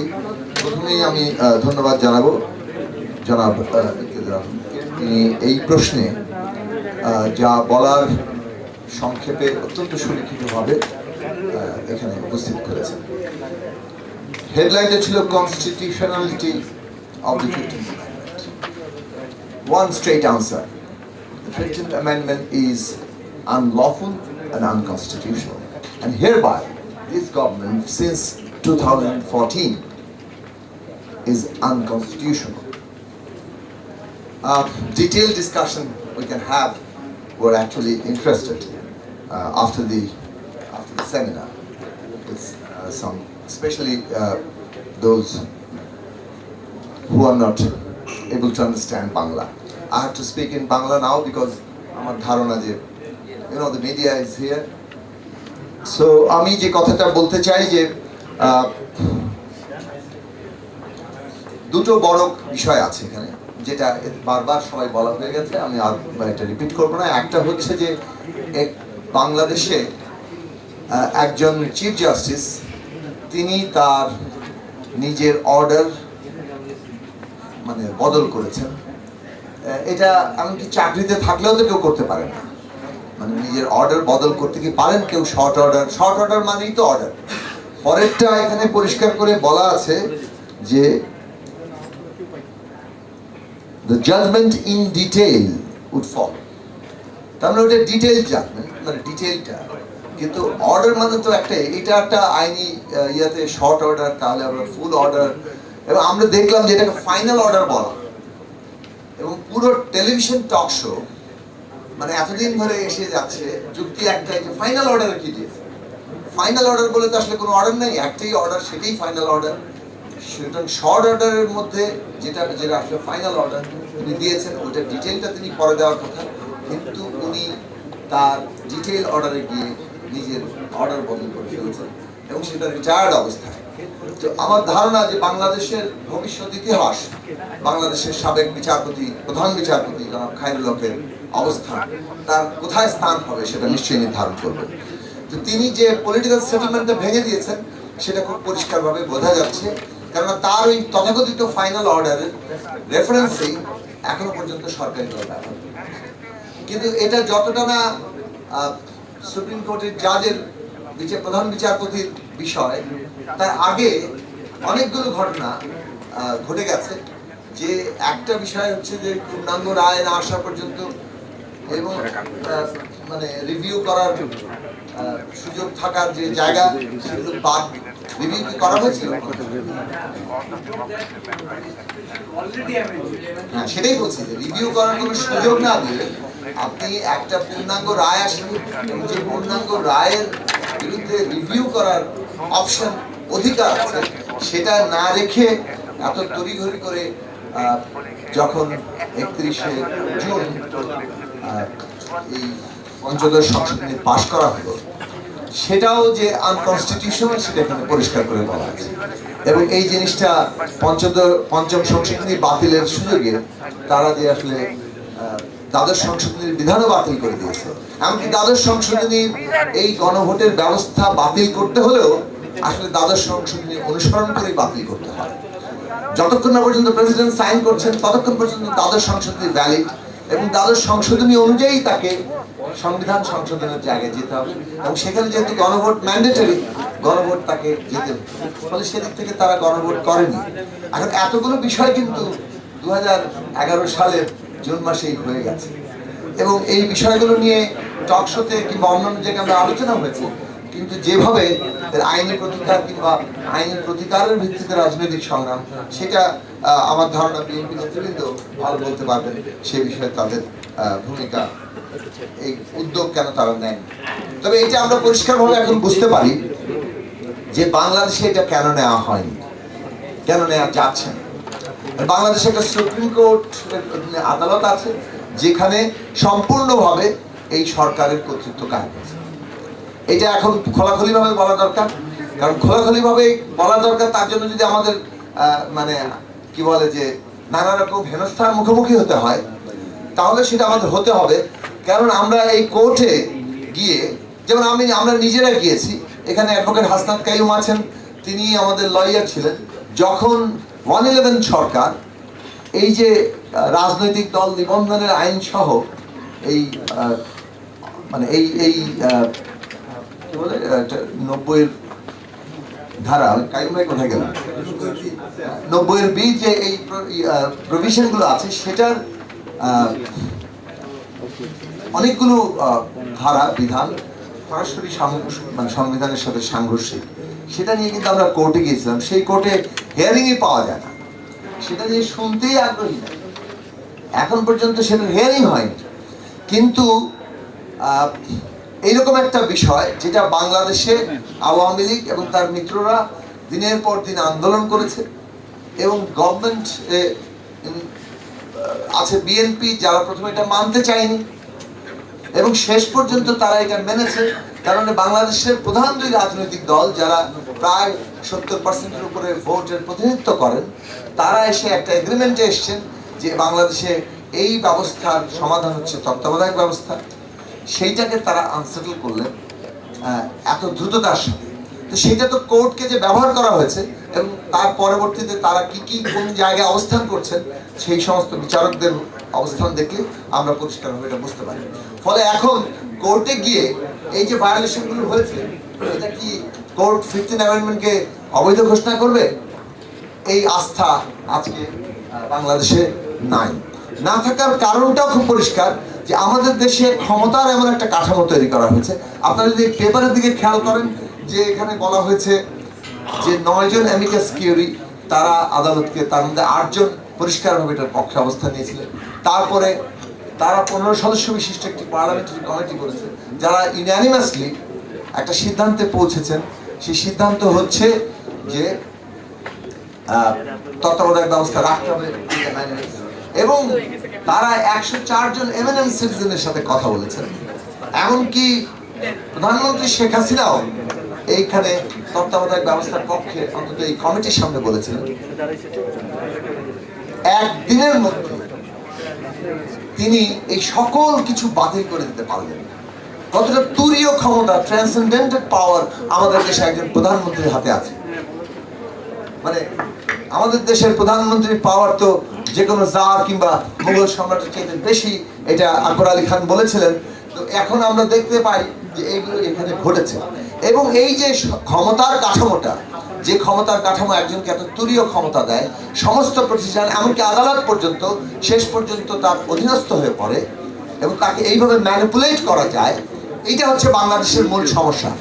এখন আমার বক্তব্য আমি শেষ করবো এই জায়গায় যে ধরুন এইটা যদি 15th অ্যামেন্ডমেন্ট বাতিলও করা হয়, তারপরেও কিন্তু রায়টা থেকে যায়, এবং সেই রায়ে বলা হয়েছে যে কেয়ারটেকার গভর্নমেন্ট সিস্টেম ভয়েড এবং আল্ট্রা ভাইরাস টু কনস্টিটিউশন। তাহলে কেয়ারটেকার গভর্নমেন্ট দুইবার ব্যবহার করা যেতে পারে, কিন্তু সেটা কিন্তু শেষ পর্যন্ত প্রসপেক্টিভলি ভয়েড। তাহলে দুবারের পরে কি বাংলাদেশের কি পরিণতি হবে, আমরা কোথায় যাব? তারা কি অর্থে ভয়েড বলেছেন? কারণ রিপাবলিকের মধ্যে অনির্বাচিতরা এখানে আসতে পারে না। তাহলে নির্বাচিত জায়গা আসতে হবে।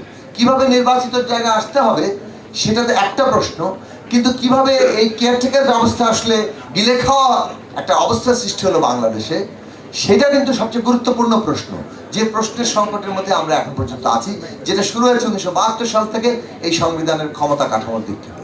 ফলে আমরা যদি গোড়ায় না যাই বাংলাদেশের নতুন পলিটিক্যাল সেটেলমেন্ট দরকার, একটা ডেমোক্রেটিক পলিটিক্যাল সেটেলমেন্ট দরকার, যেটা 1972 সালের সংবিধানের ক্ষমতা কাঠামোর মধ্যে নাই।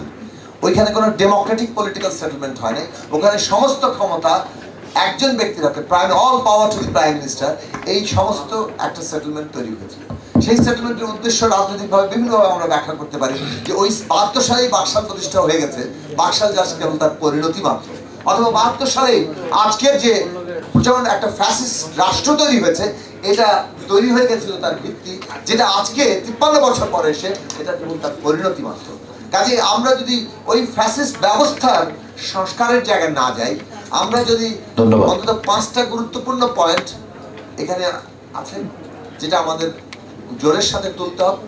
আমি এটা বলে শেষ করছি, আমাদের এখানে ক্ষমতা কাঠামোর যদি ভারসাম্য এবং জবাবদিহিতা আনতে হয়, যেটা আসলে এই এমনকি আমরা যদি একটা ইলেকশন টাইম একটা নিউট্রাল গভর্নমেন্টের নির্বাচিত ব্যবস্থায়ও যাই, তাকে যাতে কেউ গিলতে না পারে, তার জন্য বিচার ব্যবস্থার স্বাধীনতার সত্যিকার অর্থে, যেটা আমাদের রাজনৈতিক দলগুলো এখন সামনে আনছে, আমাদের এখানে 2 কক্ষ বিশিষ্ট পার্লামেন্ট, কিন্তু তার মধ্যে ক্ষমতার ভারসাম্য, আমাদের এখানে সংখ্যানুপাতিক নির্বাচন ব্যবস্থা, যেখানে এই 1 ভোট বেশি পেয়ে সমস্ত কিছুর মালিক হয়ে না যায়, এবং আমাদের এখানে নির্বাচন কমিশন সহ আমাদের যে মূল সাংবিধানিক প্রতিষ্ঠানগুলো, এই প্রতিষ্ঠানগুলোর নিয়োগ যদি আবার সরকারের হাতে থাকে, এমনকি ভারতের মতো 75 বছরের গণতন্ত্র চর্চাকারী দেশও, সেখানেও কিন্তু নির্বাচন কমিশন দলীয়করণের ঝুঁকি তৈরি হয়। ফলে নির্বাচন কমিশনের মতো জায়গায় সাংবিধানিক কমিশন, যেখানে সরকারি দল, বিরোধী দল এবং বিচার বিভাগের প্রতিনিধিরা থাকবেন, অন্ততপক্ষে এই কতগুলো গুরুতর পরিবর্তন আমরা যদি ক্ষমতা কাঠামোর মধ্যে আনতে না পারি, তাহলে বাংলাদেশের নতুন কোনো সেটেলমেন্ট তৈরি হবে না। আজকে বাংলাদেশ একটা সত্যিকার সন্ধিক্ষণে আছে। জাতিকে পুরোপুরি নতুন করে জাগাতে হলে, সংগ্রামে নিতে হলে, এবং সংগ্রামের মাধ্যমে আমাদের এটা অর্জন করতে হবে। ধন্যবাদ। ক্ষমতা যে ওনারা ছাড়বেন না, এটা তো পুরোপুরি নিশ্চিত হয়েছে। সেই স্বপ্নটাও মানুষের সামনে আনা দরকার, যে আমরা একটা নতুন লক্ষ্যের দিকে যাচ্ছি, যেটা আমরা সম্মিলিতভাবে আজকে হাজির করছি। সেই হাজির করাটা আরো যত বেশি সামনে আসবে, তত হয়তো আমরা সমাধান দিয়ে যাবো। ধন্যবাদ। দুঃখিত আমি বেশি সময়। ধন্যবাদ জনাব জুনায়েদ সাকিব। আপনাদের প্রত্যেকের মতামতের মধ্যে এত বেশি সারবস্তু যে আমরা দীর্ঘ সময় শুনতে পারলে ভালো লাগতো, কিন্তু উপস্থিত সকলের কাছ থেকে যেহেতু আমরা বিজ্ঞ মতামত শুনতে চাই, সে কারণে একটা সময়ের চাপে আছি। এখন কথা বলছেন রাষ্ট্র সংস্কার আন্দোলনের প্রধান সমন্বয়কারী, বাংলাদেশের সংবিধান বিশেষজ্ঞদের মধ্যে একজন অন্যতম আইনজীবী জনাব অ্যাডভোকেট হাসনাত কাইয়ুম, গণতন্ত্র মঞ্চের নেতা। আজকের এই আলোচনা সভার সম্মানিত সভাপতি এবং সেমিনারের সম্মানিত সভাপতি এবং বিভিন্ন রাজনৈতিক দলের নেতৃবৃন্দ, আপনার সবাইকে শুভেচ্ছা এবং অভিনন্দন জানিয়ে আমি সংক্ষেপে যে কথাগুলি এখানে আলোচনা হয়েছে এবং পেপারটায় যে জিনিসগুলি এসছে, এটা বাইরে 2-3টা জিনিস একটু বলতে চাই। পেপারে যা এসছে তার সবগুলির সাথে প্রায় মোটা দাগে আমি একমত। সাক্ষী পর্যন্ত যে আলোচনা শুনেছি তার সাথে ভিন্নমত করার কোনো জায়গা নেই। আমি শুধু একটা জায়গায়, যিনি আসলে পেপার করেছেন উনি খুব ভালো পেপার করেছেন, তারপরে একটা বলতে চাই, এইখানে যখন আমরা আলোচনা করছি তখন আসলে আমরা একটা জায়গাকে দেখছি আর কি, যে জাজমেন্ট কিংবা অ্যামেন্ডমেন্ট, এটার পেছনে একটা গভর্নমেন্ট আছে, একটা পার্টি আছে। এই পার্টি নিজে একটা আসলে এফিডেভিট ইন অপোজিশন দিয়েছিল। এই মামলাটা যখন আসলে শুনানি হয়, এই শুনানির মধ্যে আওয়ামী লীগের একটা রিটেন এফিডেভিট ইন অপোজিশন আছে। অন্য অনেক গল্প বলেছে তারা, সেটাতে আমি যাচ্ছি না। তারা একটা কথা বলেছিল, যেটার উপরে আসলে জাজমেন্টটা বেচ করেছে। জাজমেন্টের বেসিক জায়গা হচ্ছে তারা বললেন যে এইটা কনস্টিটিউশনের যে স্পিরিট, এই স্পিরিটটার এগেনস্টে, কারণ এটা হচ্ছে একটা নির্বাচিত সরকারের বাইরে চলে যায়, ব্যবচ্ছেদ ঘটায়। আওয়ামী লীগের এফিডেভিট ইন অপোজিশনের মধ্যে এইটার ব্যাপারে 2টা বক্তব্য ছিল। ওনারা বলছিলেন যে এই কেয়ারটেকার গভর্নমেন্ট যখন থাকে তখন আসলে এই গভর্নমেন্ট প্রেসিডেন্টের কাছে আসলে অ্যাকাউন্টেবল থাকে, এবং এই প্রেসিডেন্ট হচ্ছে আসলে ইলেক্টেড।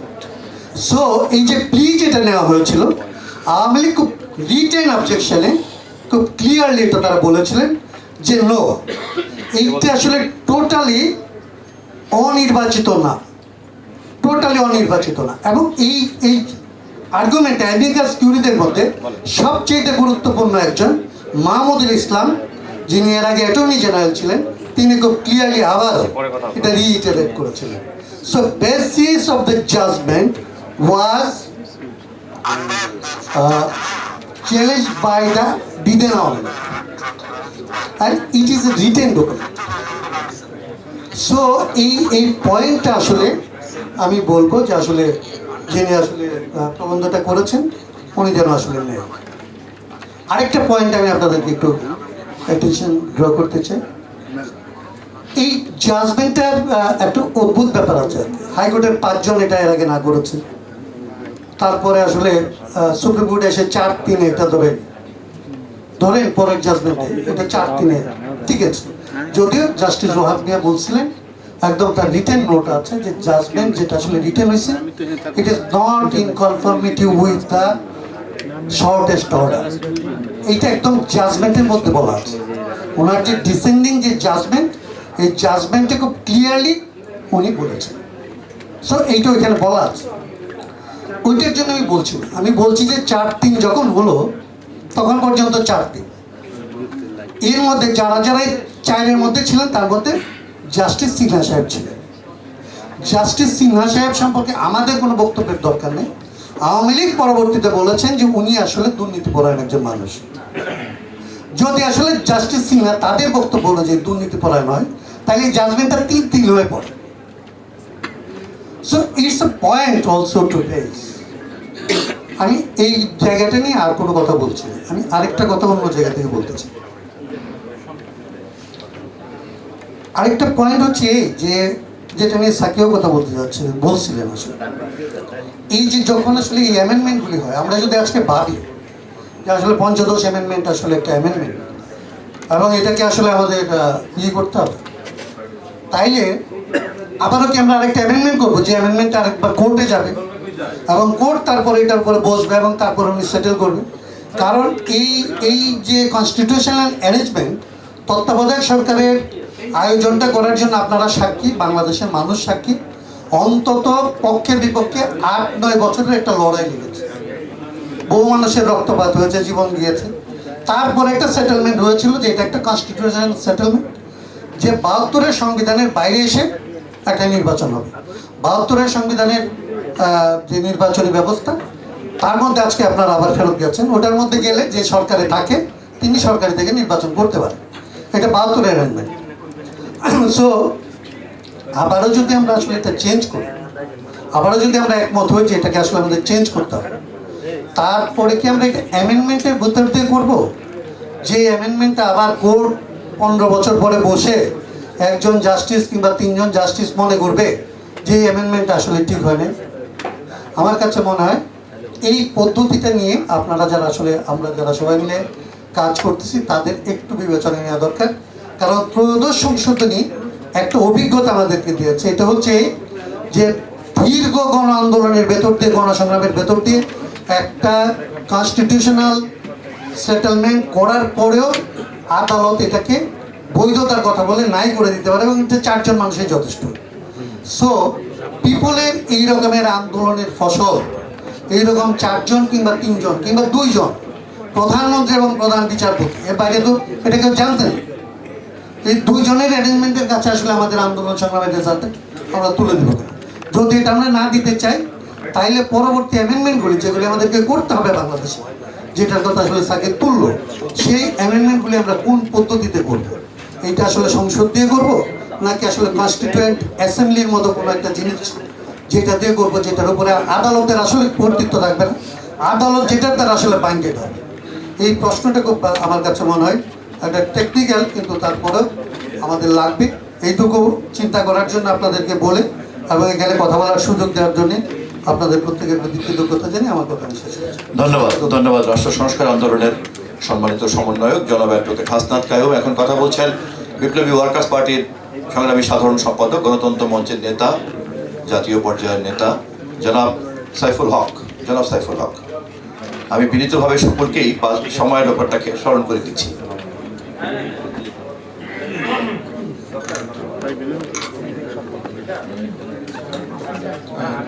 বিএনপি আয়োজিত আজকের এই গুরুত্বপূর্ণ সেমিনারের শ্রদ্ধাভাজন সভাপতি বিএনপির মহাসচিব জনাব মির্জা ফখরুল ইসলাম আলমগীর, স্থায়ী কমিটির সদস্যবৃন্দ, জাতীয় নেতৃবৃন্দ, গণমাধ্যমের বন্ধু, সম্মানিত ডিপ্লোম্যাটস যারা এখানে আছেন, আমি বিপ্লবী ওয়ার্কার্স পার্টি এবং গণতন্ত্র মঞ্চের পক্ষ থেকে আপনাদেরকে বিএনপিকে গুরুত্বপূর্ণ আলোচনা উত্থাপনের জন্য আমি তাদেরকে শুভেচ্ছা জানাই। ইকতেদার ভাই অনেক আমার পুরনো পরিচিত, তিনি যে গুরুত্বপূর্ণ বক্তব্য দিয়েছেন সেটা আমার দেখার সুযোগ হয়েছে, তাকে ধন্যবাদ জানাই। আমি আমার কাছে খুবই গুরুত্বপূর্ণ দুটো হেডলাইন আমার খুব মনোযোগ আকর্ষণ করেছে। ফ্রড অফ দ্য কোর্ট কিভাবে ফ্রড অফ দ্য নেশনে পরিণত হয়, আওয়ামী লীগ কীভাবে এটাকে এরকম একটা জায়গায় তারা এটাকে নিয়ে গেছেন, এবং উচ্চ আদালতের তাদের রায়কে, তাদের পর্যবেক্ষণকে কিভাবে ভুলভাবে, বিকৃতভাবে, উদ্দেশ্য প্রণোদিতভাবে, স্রেফ দলীয় বিবেচনাতে, এবং অনেকে বলেছেন আনলফুলি, এবং টোটালি পিপলসের যে ডেমোক্রেটিক অ্যাসপিরেশন তার বাইরে যে কিভাবে বা এই 15th অ্যামেন্ডমেন্ট করা হয়েছে, এবং সেখান থেকে এর পরেকার অধ্যায়টা আমরা জানি। আমরা খুব গুরুত্বপূর্ণ যেটা কথা যেটা বলা হয়েছে যে the caretaker government still within the constitution, যেটা এ পর্যন্ত সরকার এ পর্যন্ত যে ভাষ্যটা তারা দিয়ে আসছিলেন, সংবিধান তো কেয়ারটেকার বিধানকে তারা বাতিল করেছে। ইকতেদার আহমেদের এই বক্তব্যের মধ্য দিয়ে ইতিমধ্যে যারা আলোচনা করলেন তাদের বক্তব্যে এটা খুব স্পষ্ট হয়েছে যে আমাদের কনস্টিটিউশনের ভেতরেই কেয়ারটেকার গভর্নমেন্টের যে বিধান, যে সুযোগটা সেটা আছে। এই আলোচনাটা আজকে সবার বক্তব্যের ভেতর দিয়ে এসছে। আমি যে কথাটা একটু আজকের বিশেষ করে বিএনপি নেতৃবৃন্দকে মনোযোগ আকর্ষণ করতে চাই,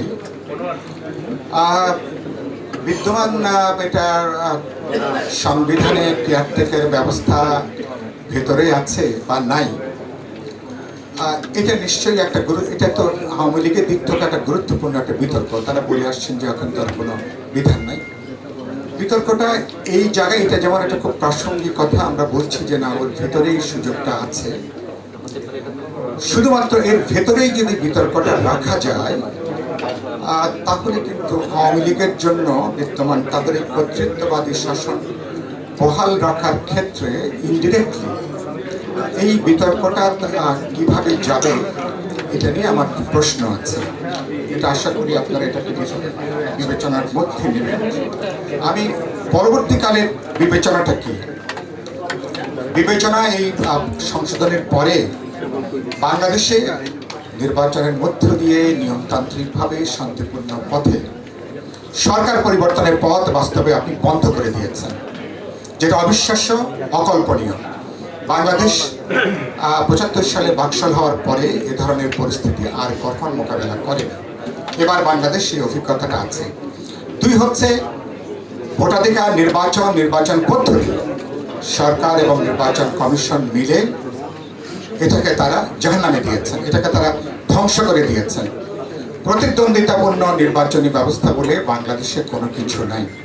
আরও গুরুত্বপূর্ণ কি, একটা আধুনিক গণতান্ত্রিক রাষ্ট্রে, একটা মডার্ন যে কোনো ডেমোক্রেটিক স্টেটে এর যে মিনিমাম বটম লাইন যেটা থাকে, আর সাংবিধানিক অবস্থাটা, সাংবিধানিক প্রতিষ্ঠান, গণতান্ত্রিক প্রতিষ্ঠান, নাগরিকদের ভোটাধিকার, গণতান্ত্রিক অধিকার, পুরোটাকে আজকে ধ্বংস করে দেওয়া হয়েছে।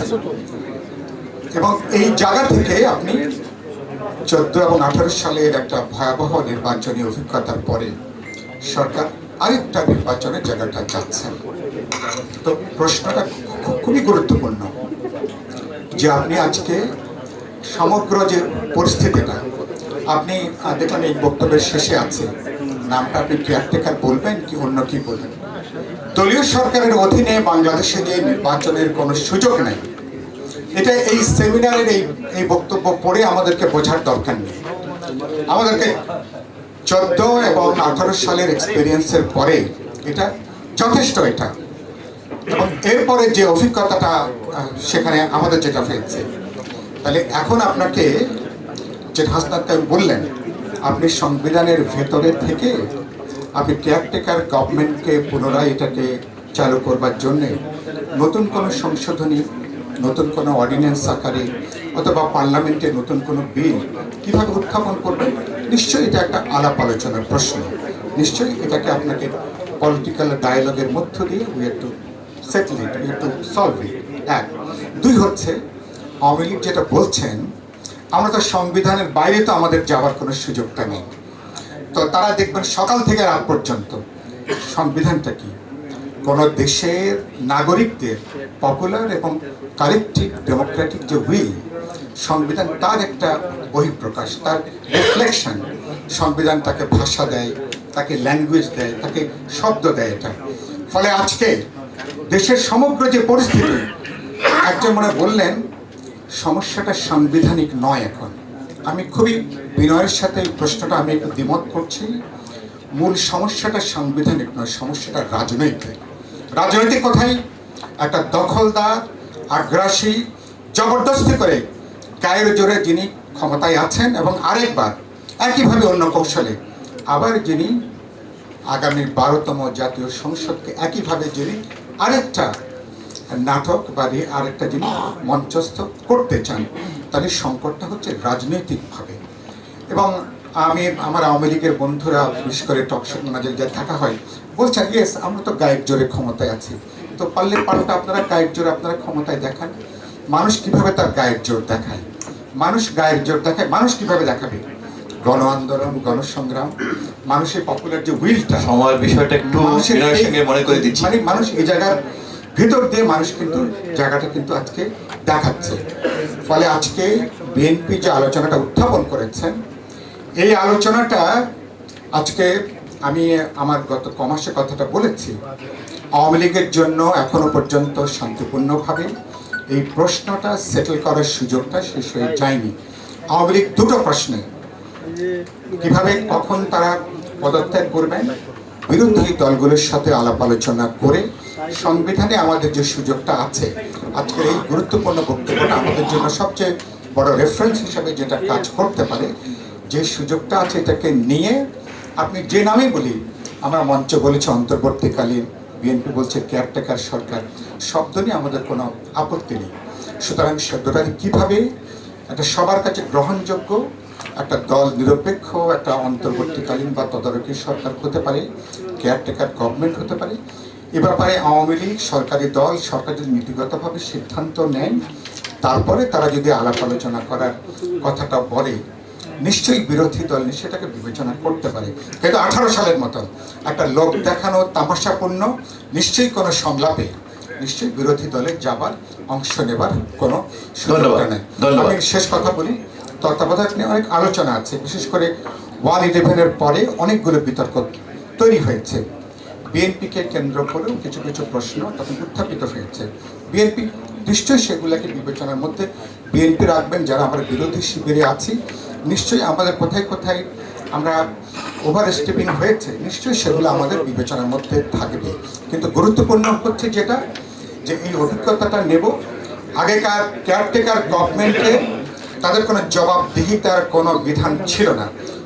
পরে আমরা ভবিষ্যতে যে কেয়ারটেকার গভর্নমেন্ট বা আমরা যে অন্তর্বর্তীকালীন সরকার গঠন করব, পরবর্তী নির্বাচিত সরকারের কাছে অবশ্যই তাদের জবাবদিহিতার বিধান সহ সাথে কয়েকটা প্রশ্ন আমাদের মঞ্চের যে ভাবনাগুলো, ক্ষমতার যে ভারসাম্য, রাষ্ট্রপতির মধ্যে প্রধানমন্ত্রীর সংখ্যানুপাতিক নির্বাচন, গণতান্ত্রিক প্রতিষ্ঠানগুলো কীভাবে কাজ করবে, সাংবিধানিক প্রতিষ্ঠানগুলো ইন্ডিপেন্ডেন্টলি ফাংশন করতে পারবে কিনা, সামগ্রিকভাবে আপনি এখন একক ব্যক্তি, তিনি যে স্বেচ্ছাচারী প্রধানমন্ত্রী কেন্দ্র করে যে অগণতান্ত্রিক ক্ষমতা কাঠামো, বাংলাদেশের প্রধান বিপদের জায়গা হচ্ছে এইখানে। ফলে তাকে যদি আপনি দূর করতে না পারেন, অন্য কোনো দিয়ে এই সমস্যা কিন্তু করে আমরা হাত দিতে পারবো না। জি, ফলে ধন্যবাদ। এগুলো বিবেচনায় রেখে নিশ্চয়ই আমরা সামনে তাকাবো এবং বিদ্যমান সংকটটা যেমন আমরা আলাপ আলোচনা করছি, রাজপথের মধ্য দিয়ে এই সংকটটাকে সমাধান করতে হবে। নিশ্চয়ই বিরোধী দলগুলোকে সে উইজডম এবং সেই প্রজ্ঞার পরিচয় আমরা দেব। আপনাদের সবাইকে ধন্যবাদ। শুভেচ্ছা। আমরা সময়ের সংক্ষিপ্ততার কারণে এখন মূলত যাদেরকে আমি আমন্ত্রণ জানাবো ওনারা বেসিক্যালি মন্তব্য করবেন। আলোচনার পর্বটা প্রায় আমরা শেষ করে ফেলেছি।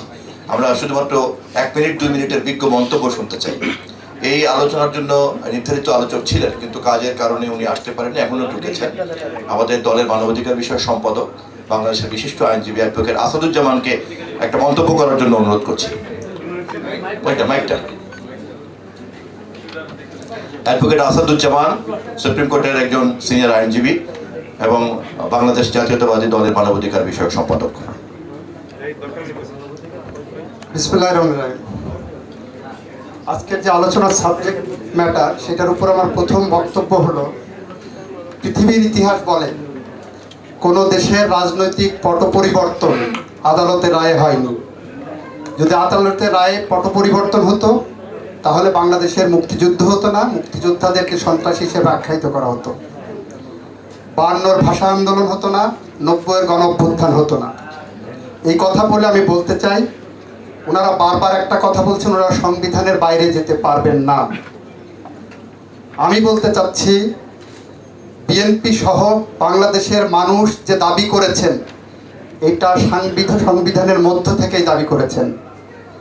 সংবিধানের পরিবর্তন করে নিরপেক্ষ নির্বাচন দিয়ে আর্টিকেল 7 যেটা কনস্টিটিউশনের ফান্ডামেন্টাল যেটাকে বলা হয় বেসিক স্ট্রাকচার, গণতন্ত্র এবং মানুষের অধিকার প্রতিষ্ঠা করার জন্য যে কথা বলা হচ্ছে সেই কথা বলাটাই সংবিধানের মধ্য থেকেই বলা হচ্ছে।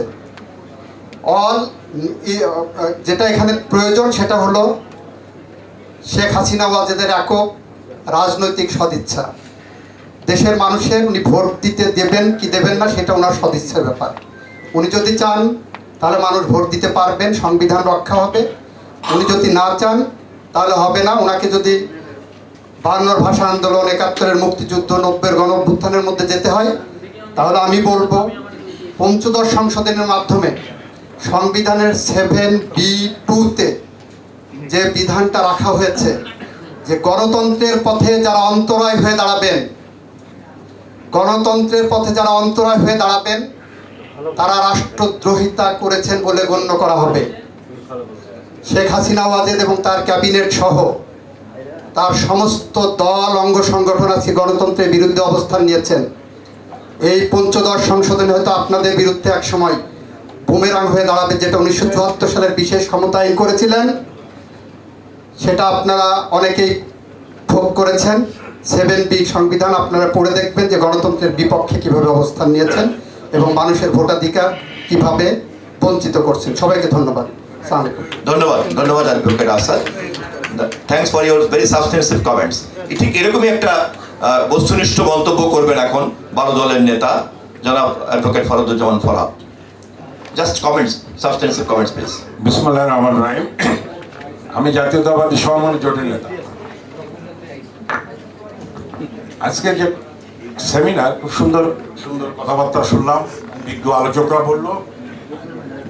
আমি শুধু বলতে চাই এইটার একমাত্র সমাধান হচ্ছে রাজপথ। রাজপথ ছাড়া এটা সমাধান হবে না।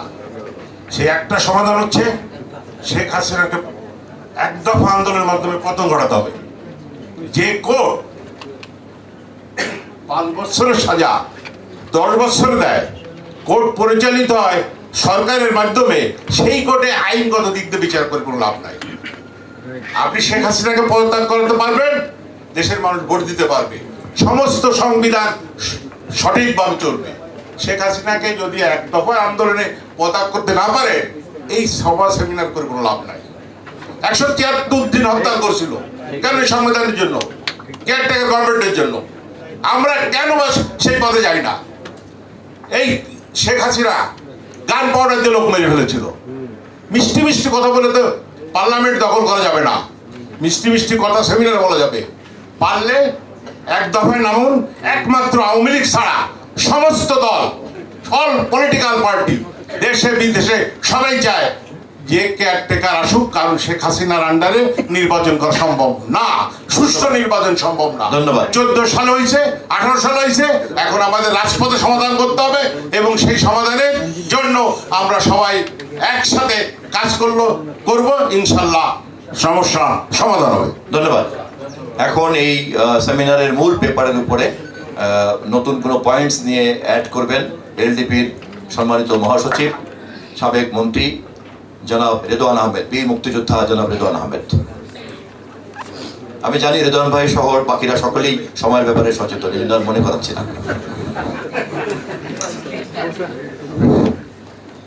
Respected President of the seminar, honorable members of the Standing Committee of BNP, leaders of different political parties, my retired friends, ambassadors, high commissioners, and dignitaries of different high commission and missions of different countries of outside Bangladesh. My salam to everyone. So I am very proud to hear from my younger brother, Mr. Iqtidar Ahmed, the keynote paper. We are from the same department of Dhaka University. He is my younger brother. And Mr. Asad, who has given this lecture and announced about the Article 7B(2) of the Constitution, also another brother of mine of my department. So I am proud to hear both of them. Actually, short order and detail order is known to everybody of the country. The full bench, the short order was given. Usually, I also had my previous practice of 35 years ago. I also went to the High Court and Appellate Division with my seniors and seen the Appellate Division and High Court Division always gives an order after hearing of the petitioners of both the party. After listening of everyone, the court gives an order that bail is granted. After that, the lawyer certificate is given to give it to the lower court that this order is given, unless this order is signed by the Appellate Division or High Court Division. Usually it is done in every places, and in this case, about amendment of the Constitution, Mr. Khairul Haq and other judges gave this short order that there will be 2 elections under the caretaker government. 14th and 5th, that's 1914 election and the 10th and 11th election of Bangladesh Parliament. But it was subsequently frauded by Khairul Haq. It is known to everybody. So we are in the seminar now, but after the announcement of the order, we have seen the short order and the detail order. The detail order was announced as a fraud order of Khairul Haq by many judges of Bangladesh and many lawyers like my friend Joynal Abdin and few other lawyers of the country. We have seen it in the paper. Now my brother pointed out one question, that whether it can be established by the court now prevailing in Bangladesh. I don't, it is not possible. It is not possible to establish this, that it was a fraud order given by Mr. Khairul Haq. The full bench of Supreme Appellate Division will not listen to us to assert this thing, that the Constitution as it was in as 13th Amendment for caretaker government, it will prevail, and the democracy is destroyed by Awami League. So in that consideration, this court will not give any order. So now the only way is open to us is for movement. In 1971, we had our war against the Pakistanis, and in 1952 election, and the other movement which has changed the government. And I will request the BNP leaders and leaders of the all political parties, we will have our seminar, our discussion meeting and everything. But movement in the state must be continued to establish democracy in the Bangladesh. Thank you very much. Thank you very much. Thank you, To establish democracy, it is only necessary the movement, and this government will positively come down, and they are now shaking. So if we give a big blow to this government, they will positively come down and will declare the caretaker government election. Thank you. So thank you everybody. I don't want to continue any further. Thank you very much for inviting me to participate in the discussion meeting. Thank you brother. আলোচকদের বাইরে যারা বিজ্ঞ শ্রোতারা অত্যন্ত ধৈর্য ধরে আলোচনা শুনছেন, সভাপতির পক্ষ থেকে আপনাদের সকলকে ধন্যবাদ জানাচ্ছি আপনাদের সহযোগিতার জন্য। আর মাত্র 2-3 জন বক্তব্য রাখবেন। এখন বক্তব্য রাখছেন গণতন্ত্র মঞ্চের নেতা, নাগরিক ঐক্যের নেতা, বাংলাদেশের অত্যন্ত জনপ্রিয় একজন নেতা জনাব মাহমুদুর রহমান মান্না, এক সময়কার অবিসংবাদিত ছাত্র নেতা জনাব মাহমুদুর রহমান মান্না।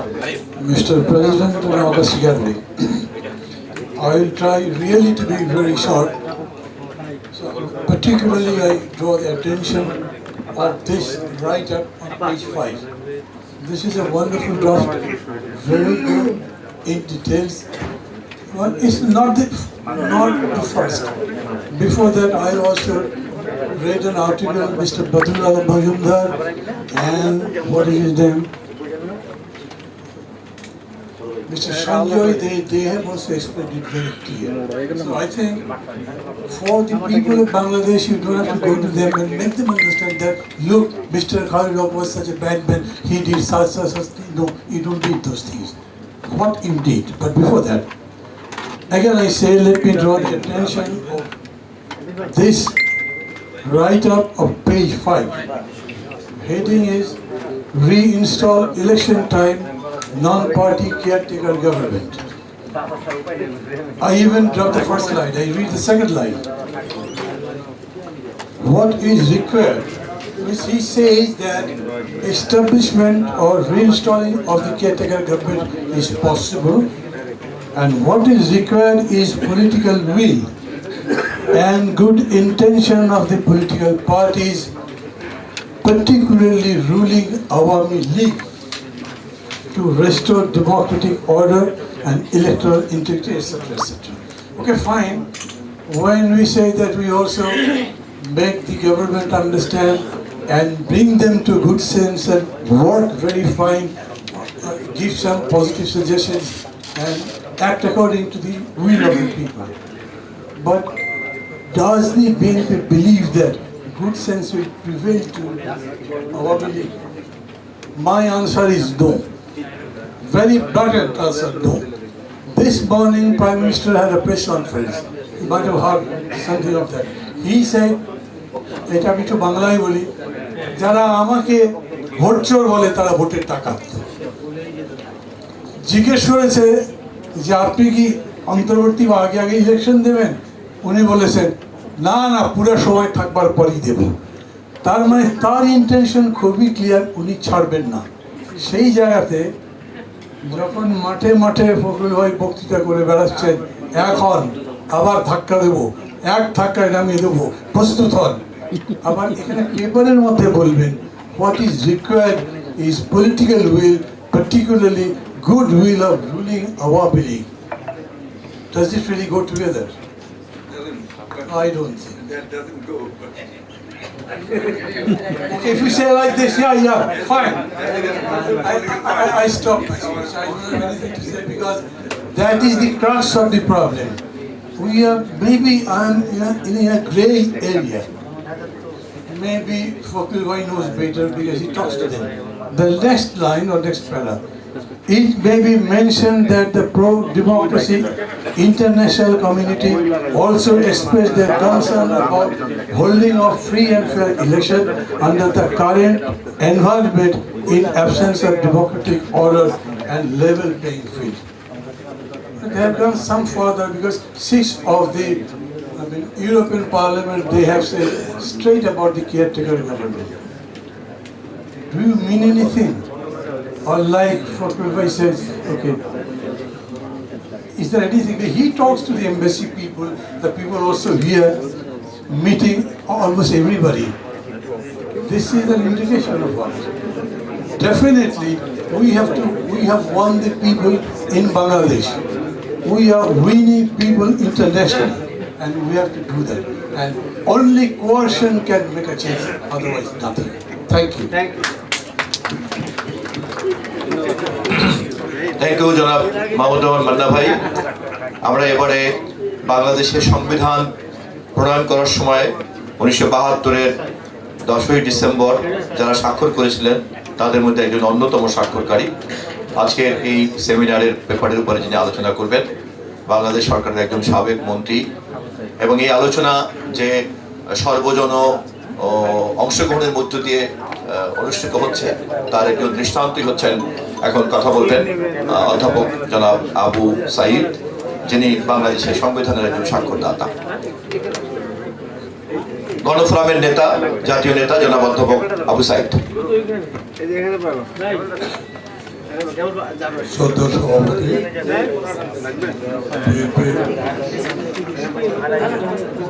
স্থায়ী কমিটি এবং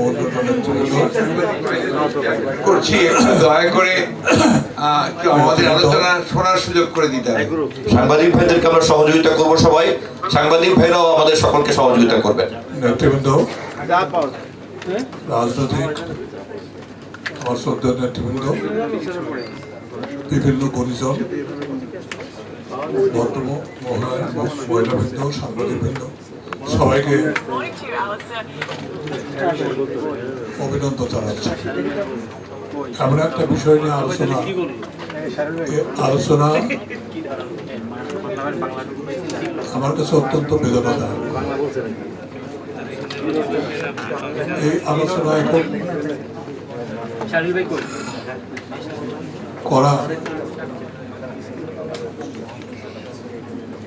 আমি মনে করি সাংবিধানিকভাবে, নৈতিকভাবে, আইনিকভাবে এখনো কেয়ারটেকার গভর্নমেন্ট বিদ্যমান। কিভাবে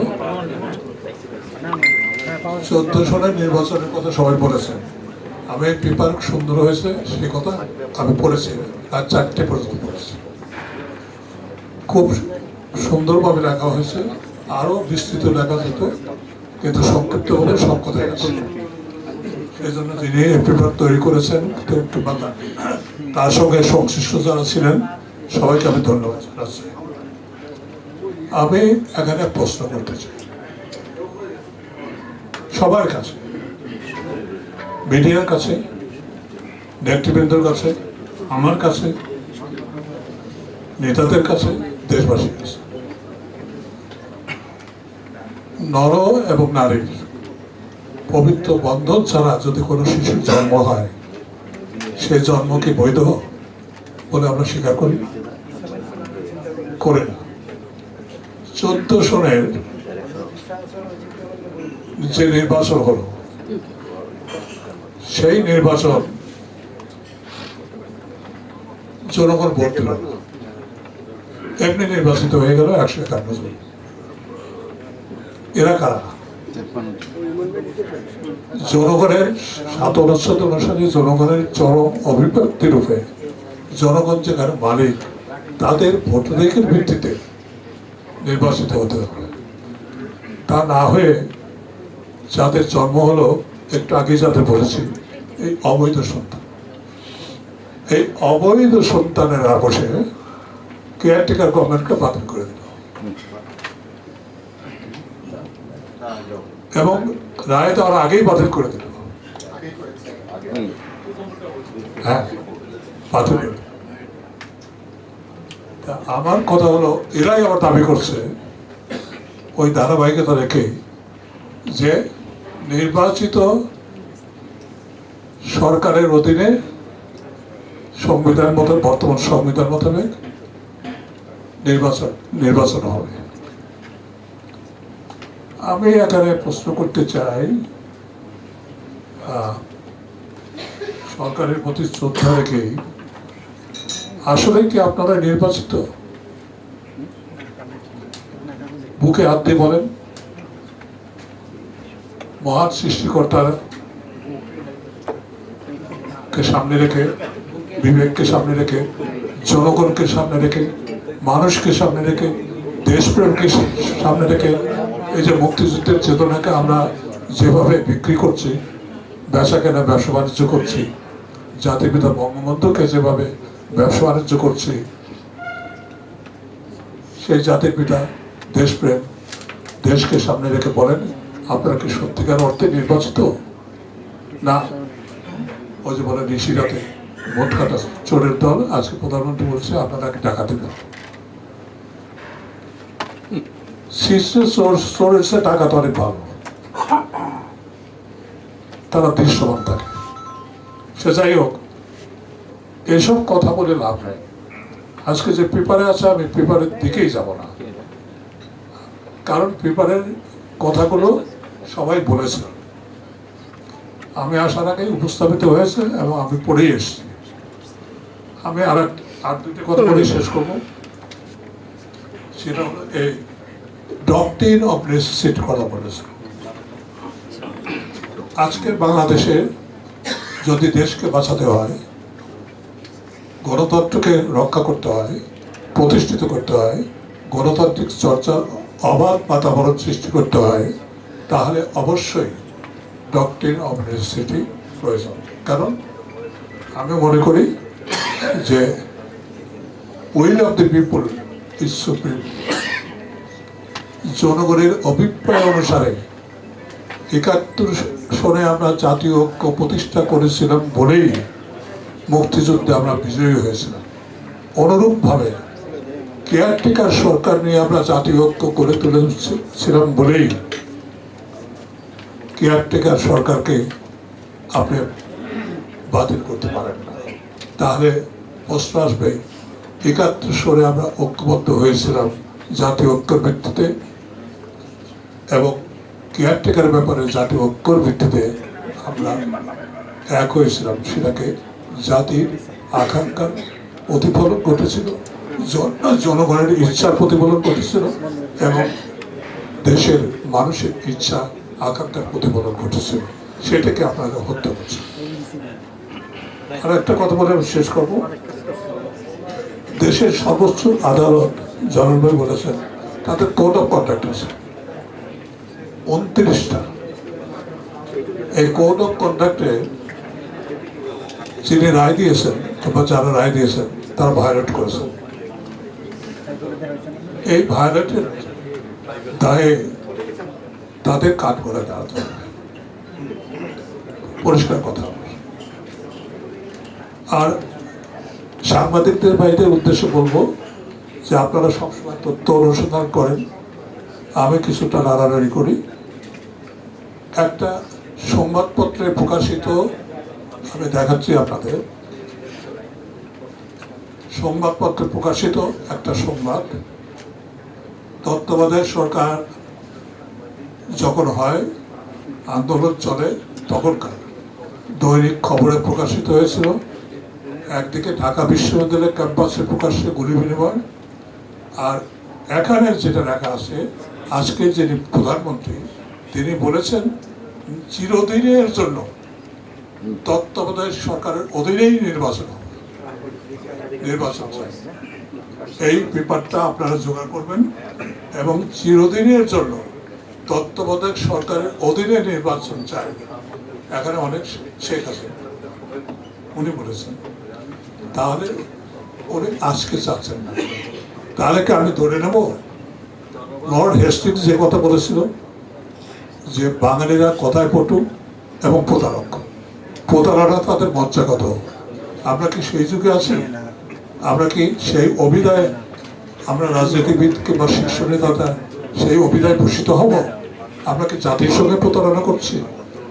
তত্ত্বাবধায়ক সরকার শুধু তত্ত্বাবধায়ক সরকার না, এটা জনগণের ফান্ডামেন্টাল স্ট্রাকচার যেটা আছে, ভোটের অধিকার, জনগণের আকাঙ্ক্ষার অধিকার, জনগণের মালিকানার অধিকার, তা প্রতিষ্ঠার অধিকারকে তত্ত্বাবধায়ক সরকারকে অস্বীকার করলে সেটাই হয়। আপনাদের ধন্যবাদ।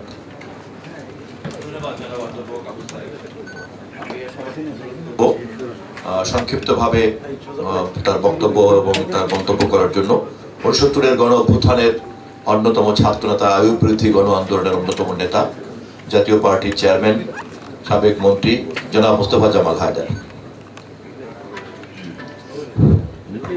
বিসমিল্লাহির রহমানির রহিম। আজকের এই মনোজ্ঞ আলোচনা সভার সম্মানিত সভাপতি, বিএনপির মহাসচিব জননেতা মির্জা ফখরুল ইসলাম আলমগীর, বিএনপির স্ট্যান্ডিং কমিটির নেতৃবৃন্দ, উপস্থিত জাতীয় নেতৃবৃন্দ এবং বৈদেশিক দূতাবাসের সম্মানিত প্রতিনিধিবৃন্দ, আমার প্রিয় ভাই ও বোনেরা, আসসালামু আলাইকুম। আমি সর্বপ্রথমেই আমার প্রাণ ঢালা অভিনন্দন জানাতে চাই আজকের এই আলোচনা সভার যিনি কি নোট স্পিকার জনাব জাস্টিস ইফতিদার আহমদ চমৎকারভাবে সমগ্র বিষয়টি আমাদের সকলের কাছে তুলে ধরেছেন। অবশ্য বিষয়গুলি প্রায় সকলের কাছেই জানা, কিভাবে কোন প্রতারণার মাধ্যমে কিভাবে যোগ চুরি করে আইনের গলা কেটে একটা বেআইনি ব্যবস্থা চাপিয়ে দেওয়া হয়েছিল দেশের উপরে, সেটা সবাই জানে। কিন্তু তবুও আজকের কি নোট স্পিকার খুব সুন্দরভাবে জিনিসটি আমাদের সামনে তুলে ধরেছেন। ইতিমধ্যে এ বিষয়ে সকলেই আলোচনা করেছেন, আমি কালক্ষেপণ করতে চাই না, সে সম্পর্কে আমি কথা বলতে চাই না। আমি শুধু আপনাদের দৃষ্টি ফিরিয়ে নিয়ে যেতে চাই আজ থেকে 28 বছর আগে 1975 সালের সেই দিনটিতে যখন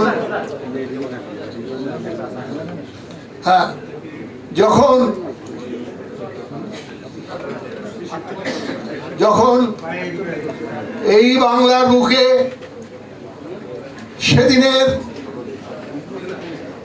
বাংলার আদরের দুলাল বঙ্গবন্ধু শেখ মুজিবুর রহমান, যাকে সবাই শ্রদ্ধা ভরে স্মরণ করত, তিনি যখন দেশবাসীর উপরে চাপিয়ে দিলেন বাকশাল নামক এক অভিশাপ, ঠিক তেমনি ভাবে তারই কন্যা আজ নতুন করে ভিন্ন নামে ভিন্ন চেহারায় সেই বাকশাল চাপিয়ে দিয়েছে আমাদের উপরে। আজকে সেমিনার, আলোচনা সভা, বৈঠক এগুলির প্রয়োজন নেই কথা আমি বলবো না। অনেক বক্তা উষ্মা প্রকাশ করেছেন এই সেমিনারের জন্য, কিন্তু এই সেমিনারেরও প্রয়োজন আছে। বিদেশি কূটনীতিক এবং অন্য যারা রয়েছেন, বৈদেশিক সংবাদপত্রের যারা লেখক, কলামিস্ট, তাদের কাছে জিনিসগুলি তুলে ধরা দরকার। কিন্তু তার চেয়েও বেশি দরকার আজ সারা দেশব্যাপী ঐক্যবদ্ধভাবে এই অব্যবস্থার বিরুদ্ধে প্রতিরোধ আন্দোলন গড়ে তোলা। বন্ধুরা আমার, আমি আপনাদের উদ্দেশ্যে বলতে চাই, একটি দেশ এবং জাতির জন্য সংবিধান যেমন জরুরি, কিন্তু তার চাইতেও সংবিধানের জন্যই, সংবিধান যতটা জরুরি তার চাইতেও বেশি জরুরি দেশ এবং জনগণ। প্রকৃতপক্ষে দেশ এবং জনগণের জন্য সংবিধান, সংবিধানের জন্য দেশ এবং জনগণ নয়। আজকে তাই আমরা আগামীতে এই অব্যবস্থার বিরুদ্ধে ভিন্ন নামে ভিন্ন পরিচয়ে আজকে যে বাকশাল চাপিয়ে দেওয়া হয়েছে দেশবাসীর বুকের উপরে, তার বিরুদ্ধে ঐক্যবদ্ধভাবে আমরা মাঠে নামবো, এটাই হোক আমাদের শপথ। আমি আমার বক্তব্য দীর্ঘায়িত করতে চাই না, আপনাদের সকলকে ধন্যবাদ জানিয়ে এখানেই শেষ করছি। ধন্যবাদ প্রবীণ জননেতা জনাব মোস্তফা জামাল হায়দার। আমাদের এইখানে অতিথিদের মধ্যে আরো অনেকেই ছিলেন, আমরা তাদের মন্তব্য শুনতে পারলে ভালো লাগতো।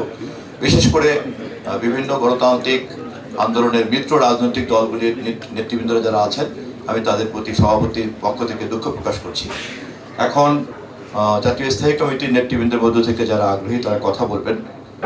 এ পর্যন্ত যতটুকু আমি জানি সম্ভবত অন্যরা কেউই, যেহেতু সময় খুব প্রলম্বিত, ইচ্ছা থাকলেও নাকচ করেছেন। বক্তব্য রাখবেন বাবু গয়েশ্বরচন্দ্র রায়, জাতীয় স্থায়ী কমিটির অন্যতম সদস্য, বাংলাদেশের অত্যন্ত খ্যাতিমান জননেতা, আমাদের সকলের শ্রদ্ধাভাজন।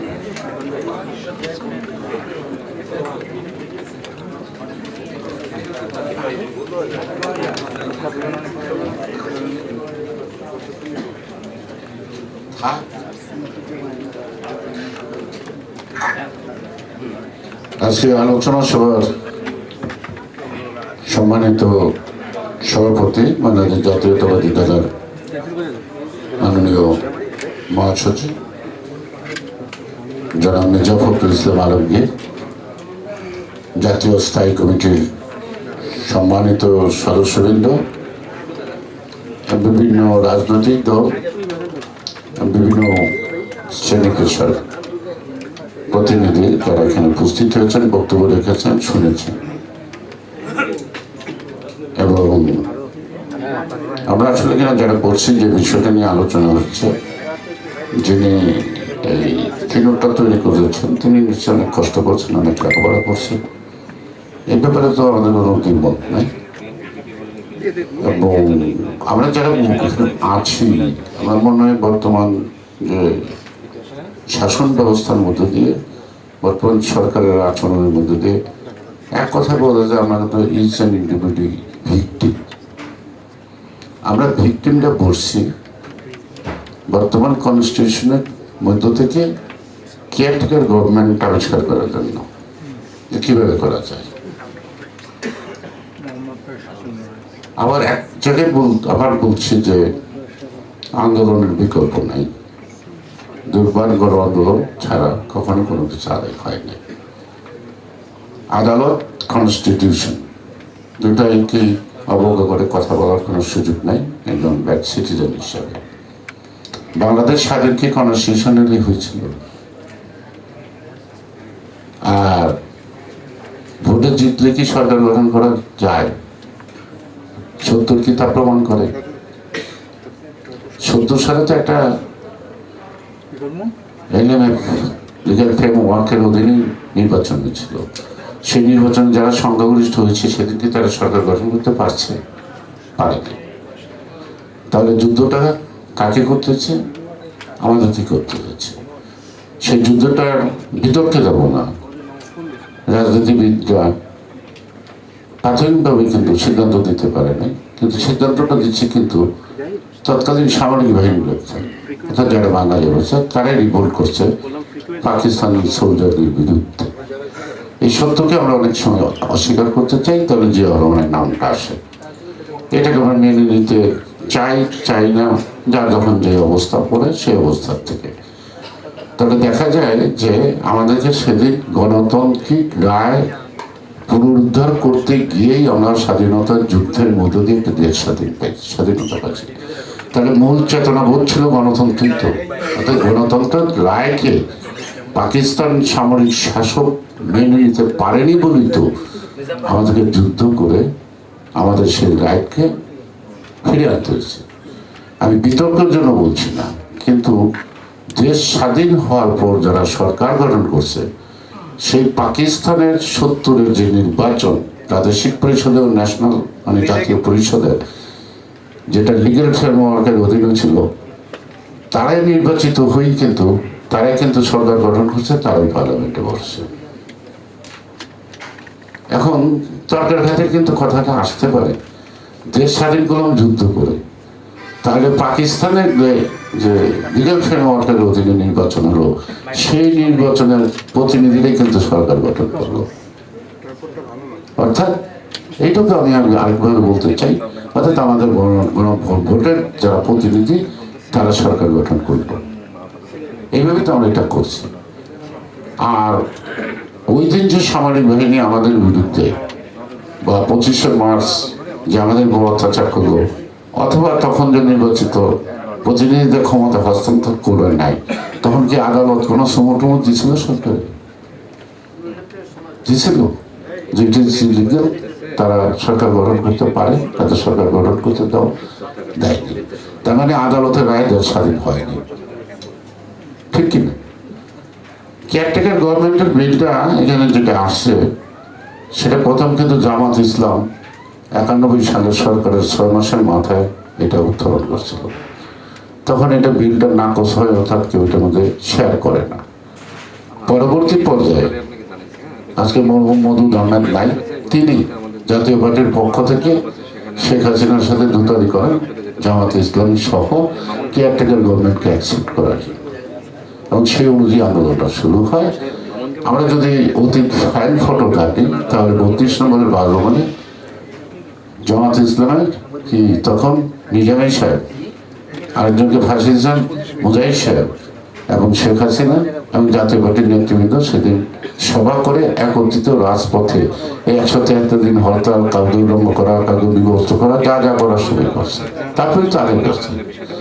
এখন প্রশ্নটা হল যে খায়রুল হক সাহেব যে রায়টা আনলো সুপ্রিম কোর্টে, এই রায়ের বেসিসটা কি, মামলাটা কি ছিল?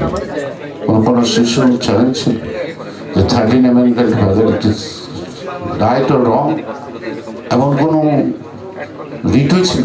মনে হয় না হয়েছিল, হয়েছিল। কিন্তু খায়রুল হক সাহেব যে বেশটা রিট হয়েছিল কবে, তাহলে আমাকে বলতে হয় 2004 সালে জন্য রায়টা দিলেন। সেটা ছিল একটা, আমি বলতেছি যেটা আমার ভুল হলে আপনারা সংশোধন করে নেবেন, সেটা হলো যে মূল সিনেমা হলটা ব্যক্তি মালিক না সরকার মালিক,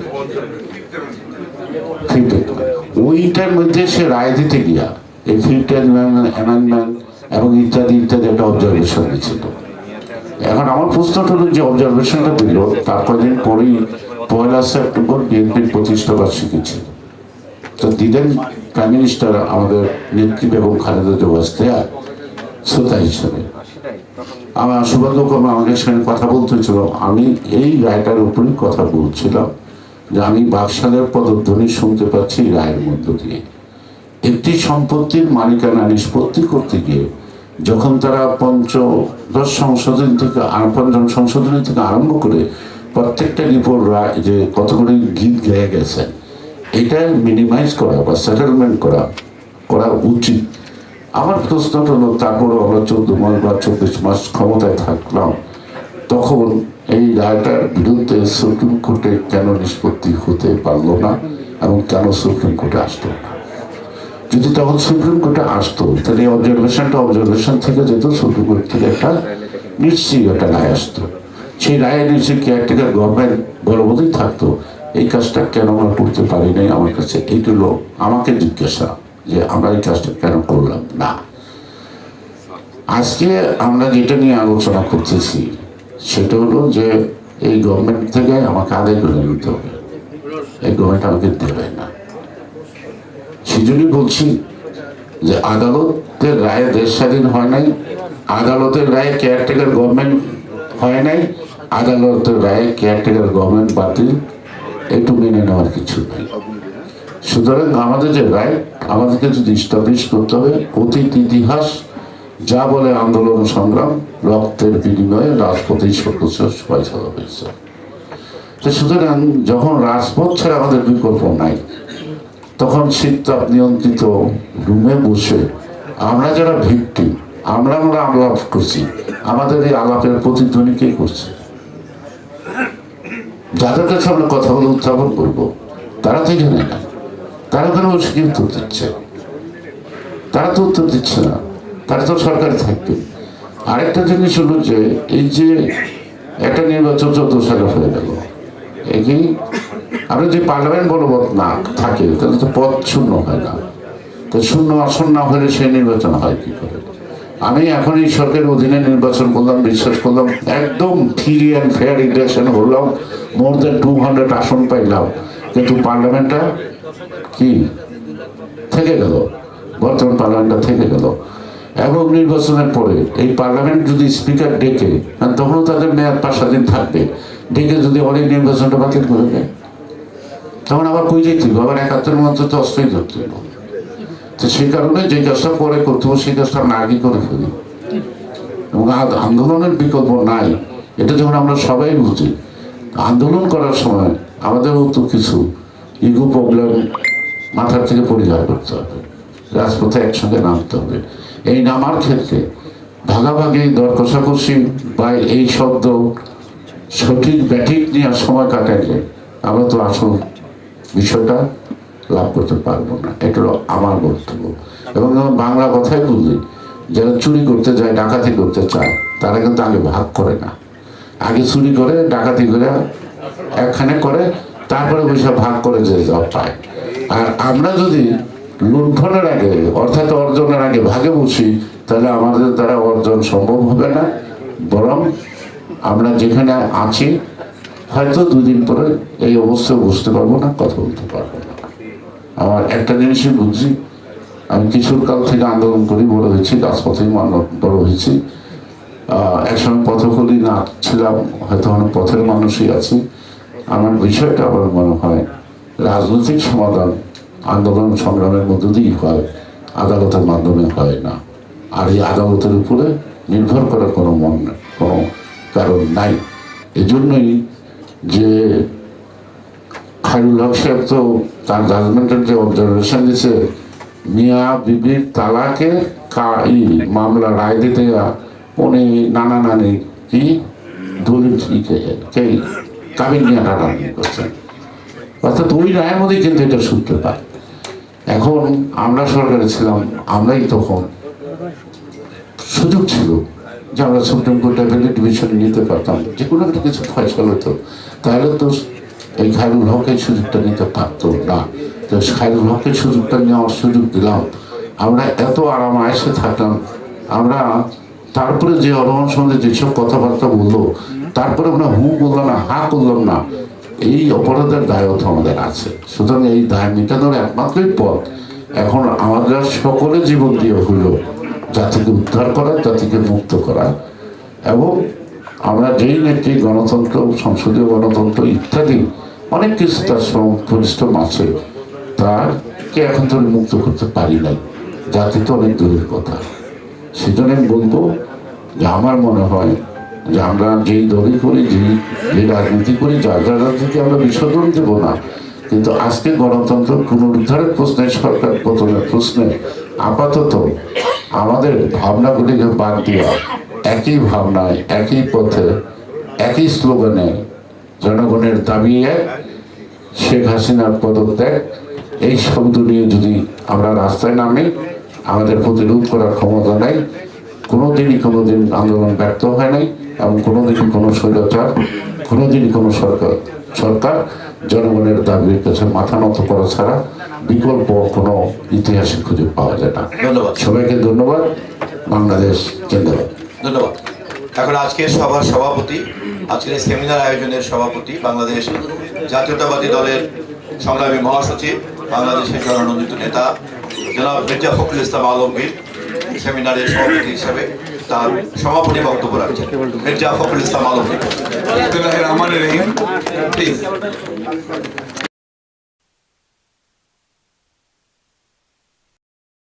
বক্তব্য রেখেছেন তাদের এবং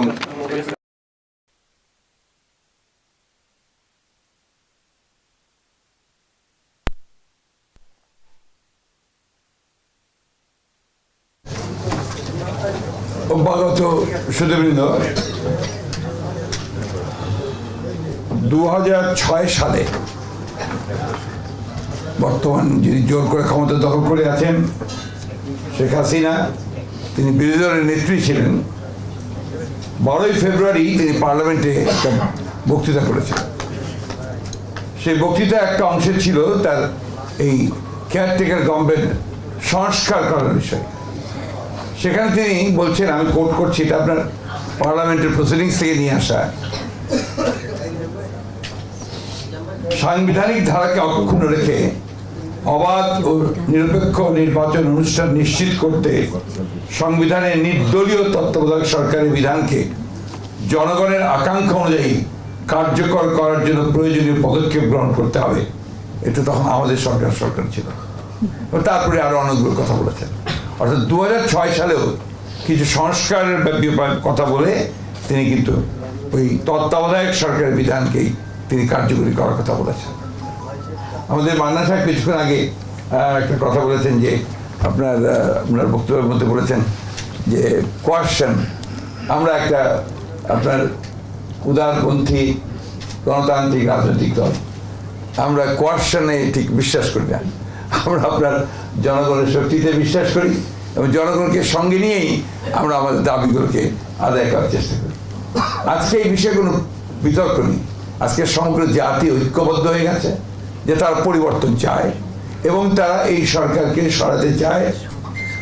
এবং দাবির মধ্যে একটা দাবি পরিষ্কার আছে, পরিষ্কার করে বলে হাসিনা থাকলে কিন্তু নির্বাচনে যাবেন না।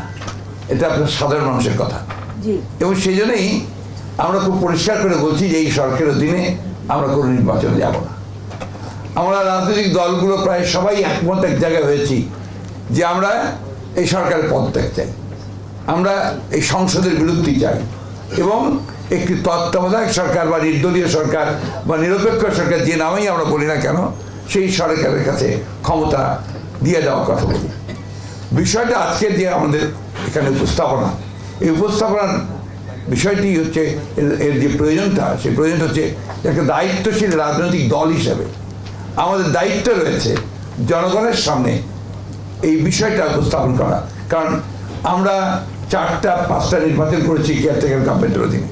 সেই 4-5টা নির্বাচন কিন্তু আমাদের সকলের কাছে গ্রহণযোগ্য ছিল এবং আপনারা ইতিমধ্যেই আমাদের প্রবন্ধকার বা আপনাদের আলোচনার মধ্যে পরিষ্কার হয়ে এসছে যে আওয়ামী লীগ অত্যন্ত পরিকল্পিতভাবে, সুচিন্তিতভাবে, আমাদের একজন বলেছেন সিরাজুল ইসলাম সাহেব, যে আসলে বাকশাল প্রতিষ্ঠা করবার জন্যই এই 15th অ্যামেন্ডমেন্ট নিয়ে এসেছে, একটা ভিন্নভাবে ভিন্ন মোড়কে নিয়ে এসছে। আজকে সেই বিষয়গুলো আসলে মানুষের কাছে খুব পরিষ্কার এবং সেই অবস্থার পরিবর্তনের জন্যই আমরা কিন্তু এই সংগ্রামটা করছি, লড়াইটা করছি। আমাদের দায়িত্ব হিসেবে আমরা উপস্থাপন করেছি। আমরা এই কথাগুলো যেগুলো এখানে এসছে সেই কথাগুলো জনগণের সামনে তুলে ধরেছি এবং আমরা মনে করি যে এই বিষয়গুলো নিয়ে আলাপ আলোচনা হবে, তর্ক বিতর্ক হবে, কিন্তু একটা জায়গায় এসে সবাই আমরা পৌঁছতে সক্ষম হব যে আমাদের একটি নিরপেক্ষ সরকারের অধীনেই নির্বাচন হতে হবে। কারণ নির্বাচন ছাড়া অন্য কোনোভাবে ক্ষমতা, জনগণের ক্ষমতায় যাওয়ার কোনো উপায় নেই। তো জনগণের প্রতিনিধিদের যদি ক্ষমতায় যেতে হয় তাহলে অবশ্যই সেটাকে নিরপেক্ষ নির্বাচনের অধীনে হতে হবে এবং সেটা জনগণের ঐক্যের মধ্য দিয়েই, সেই আন্দোলনের মধ্য দিয়েই, যেটা সবাই বলেছেন এর কোনো বিকল্প নেই, সেই আন্দোলনের মধ্য দিয়েই সরকারকে বাধ্য করতে হবে এই দাবিগুলো মেনে নেওয়ার জন্য। এটাই হচ্ছে আমাদের মূল কথা।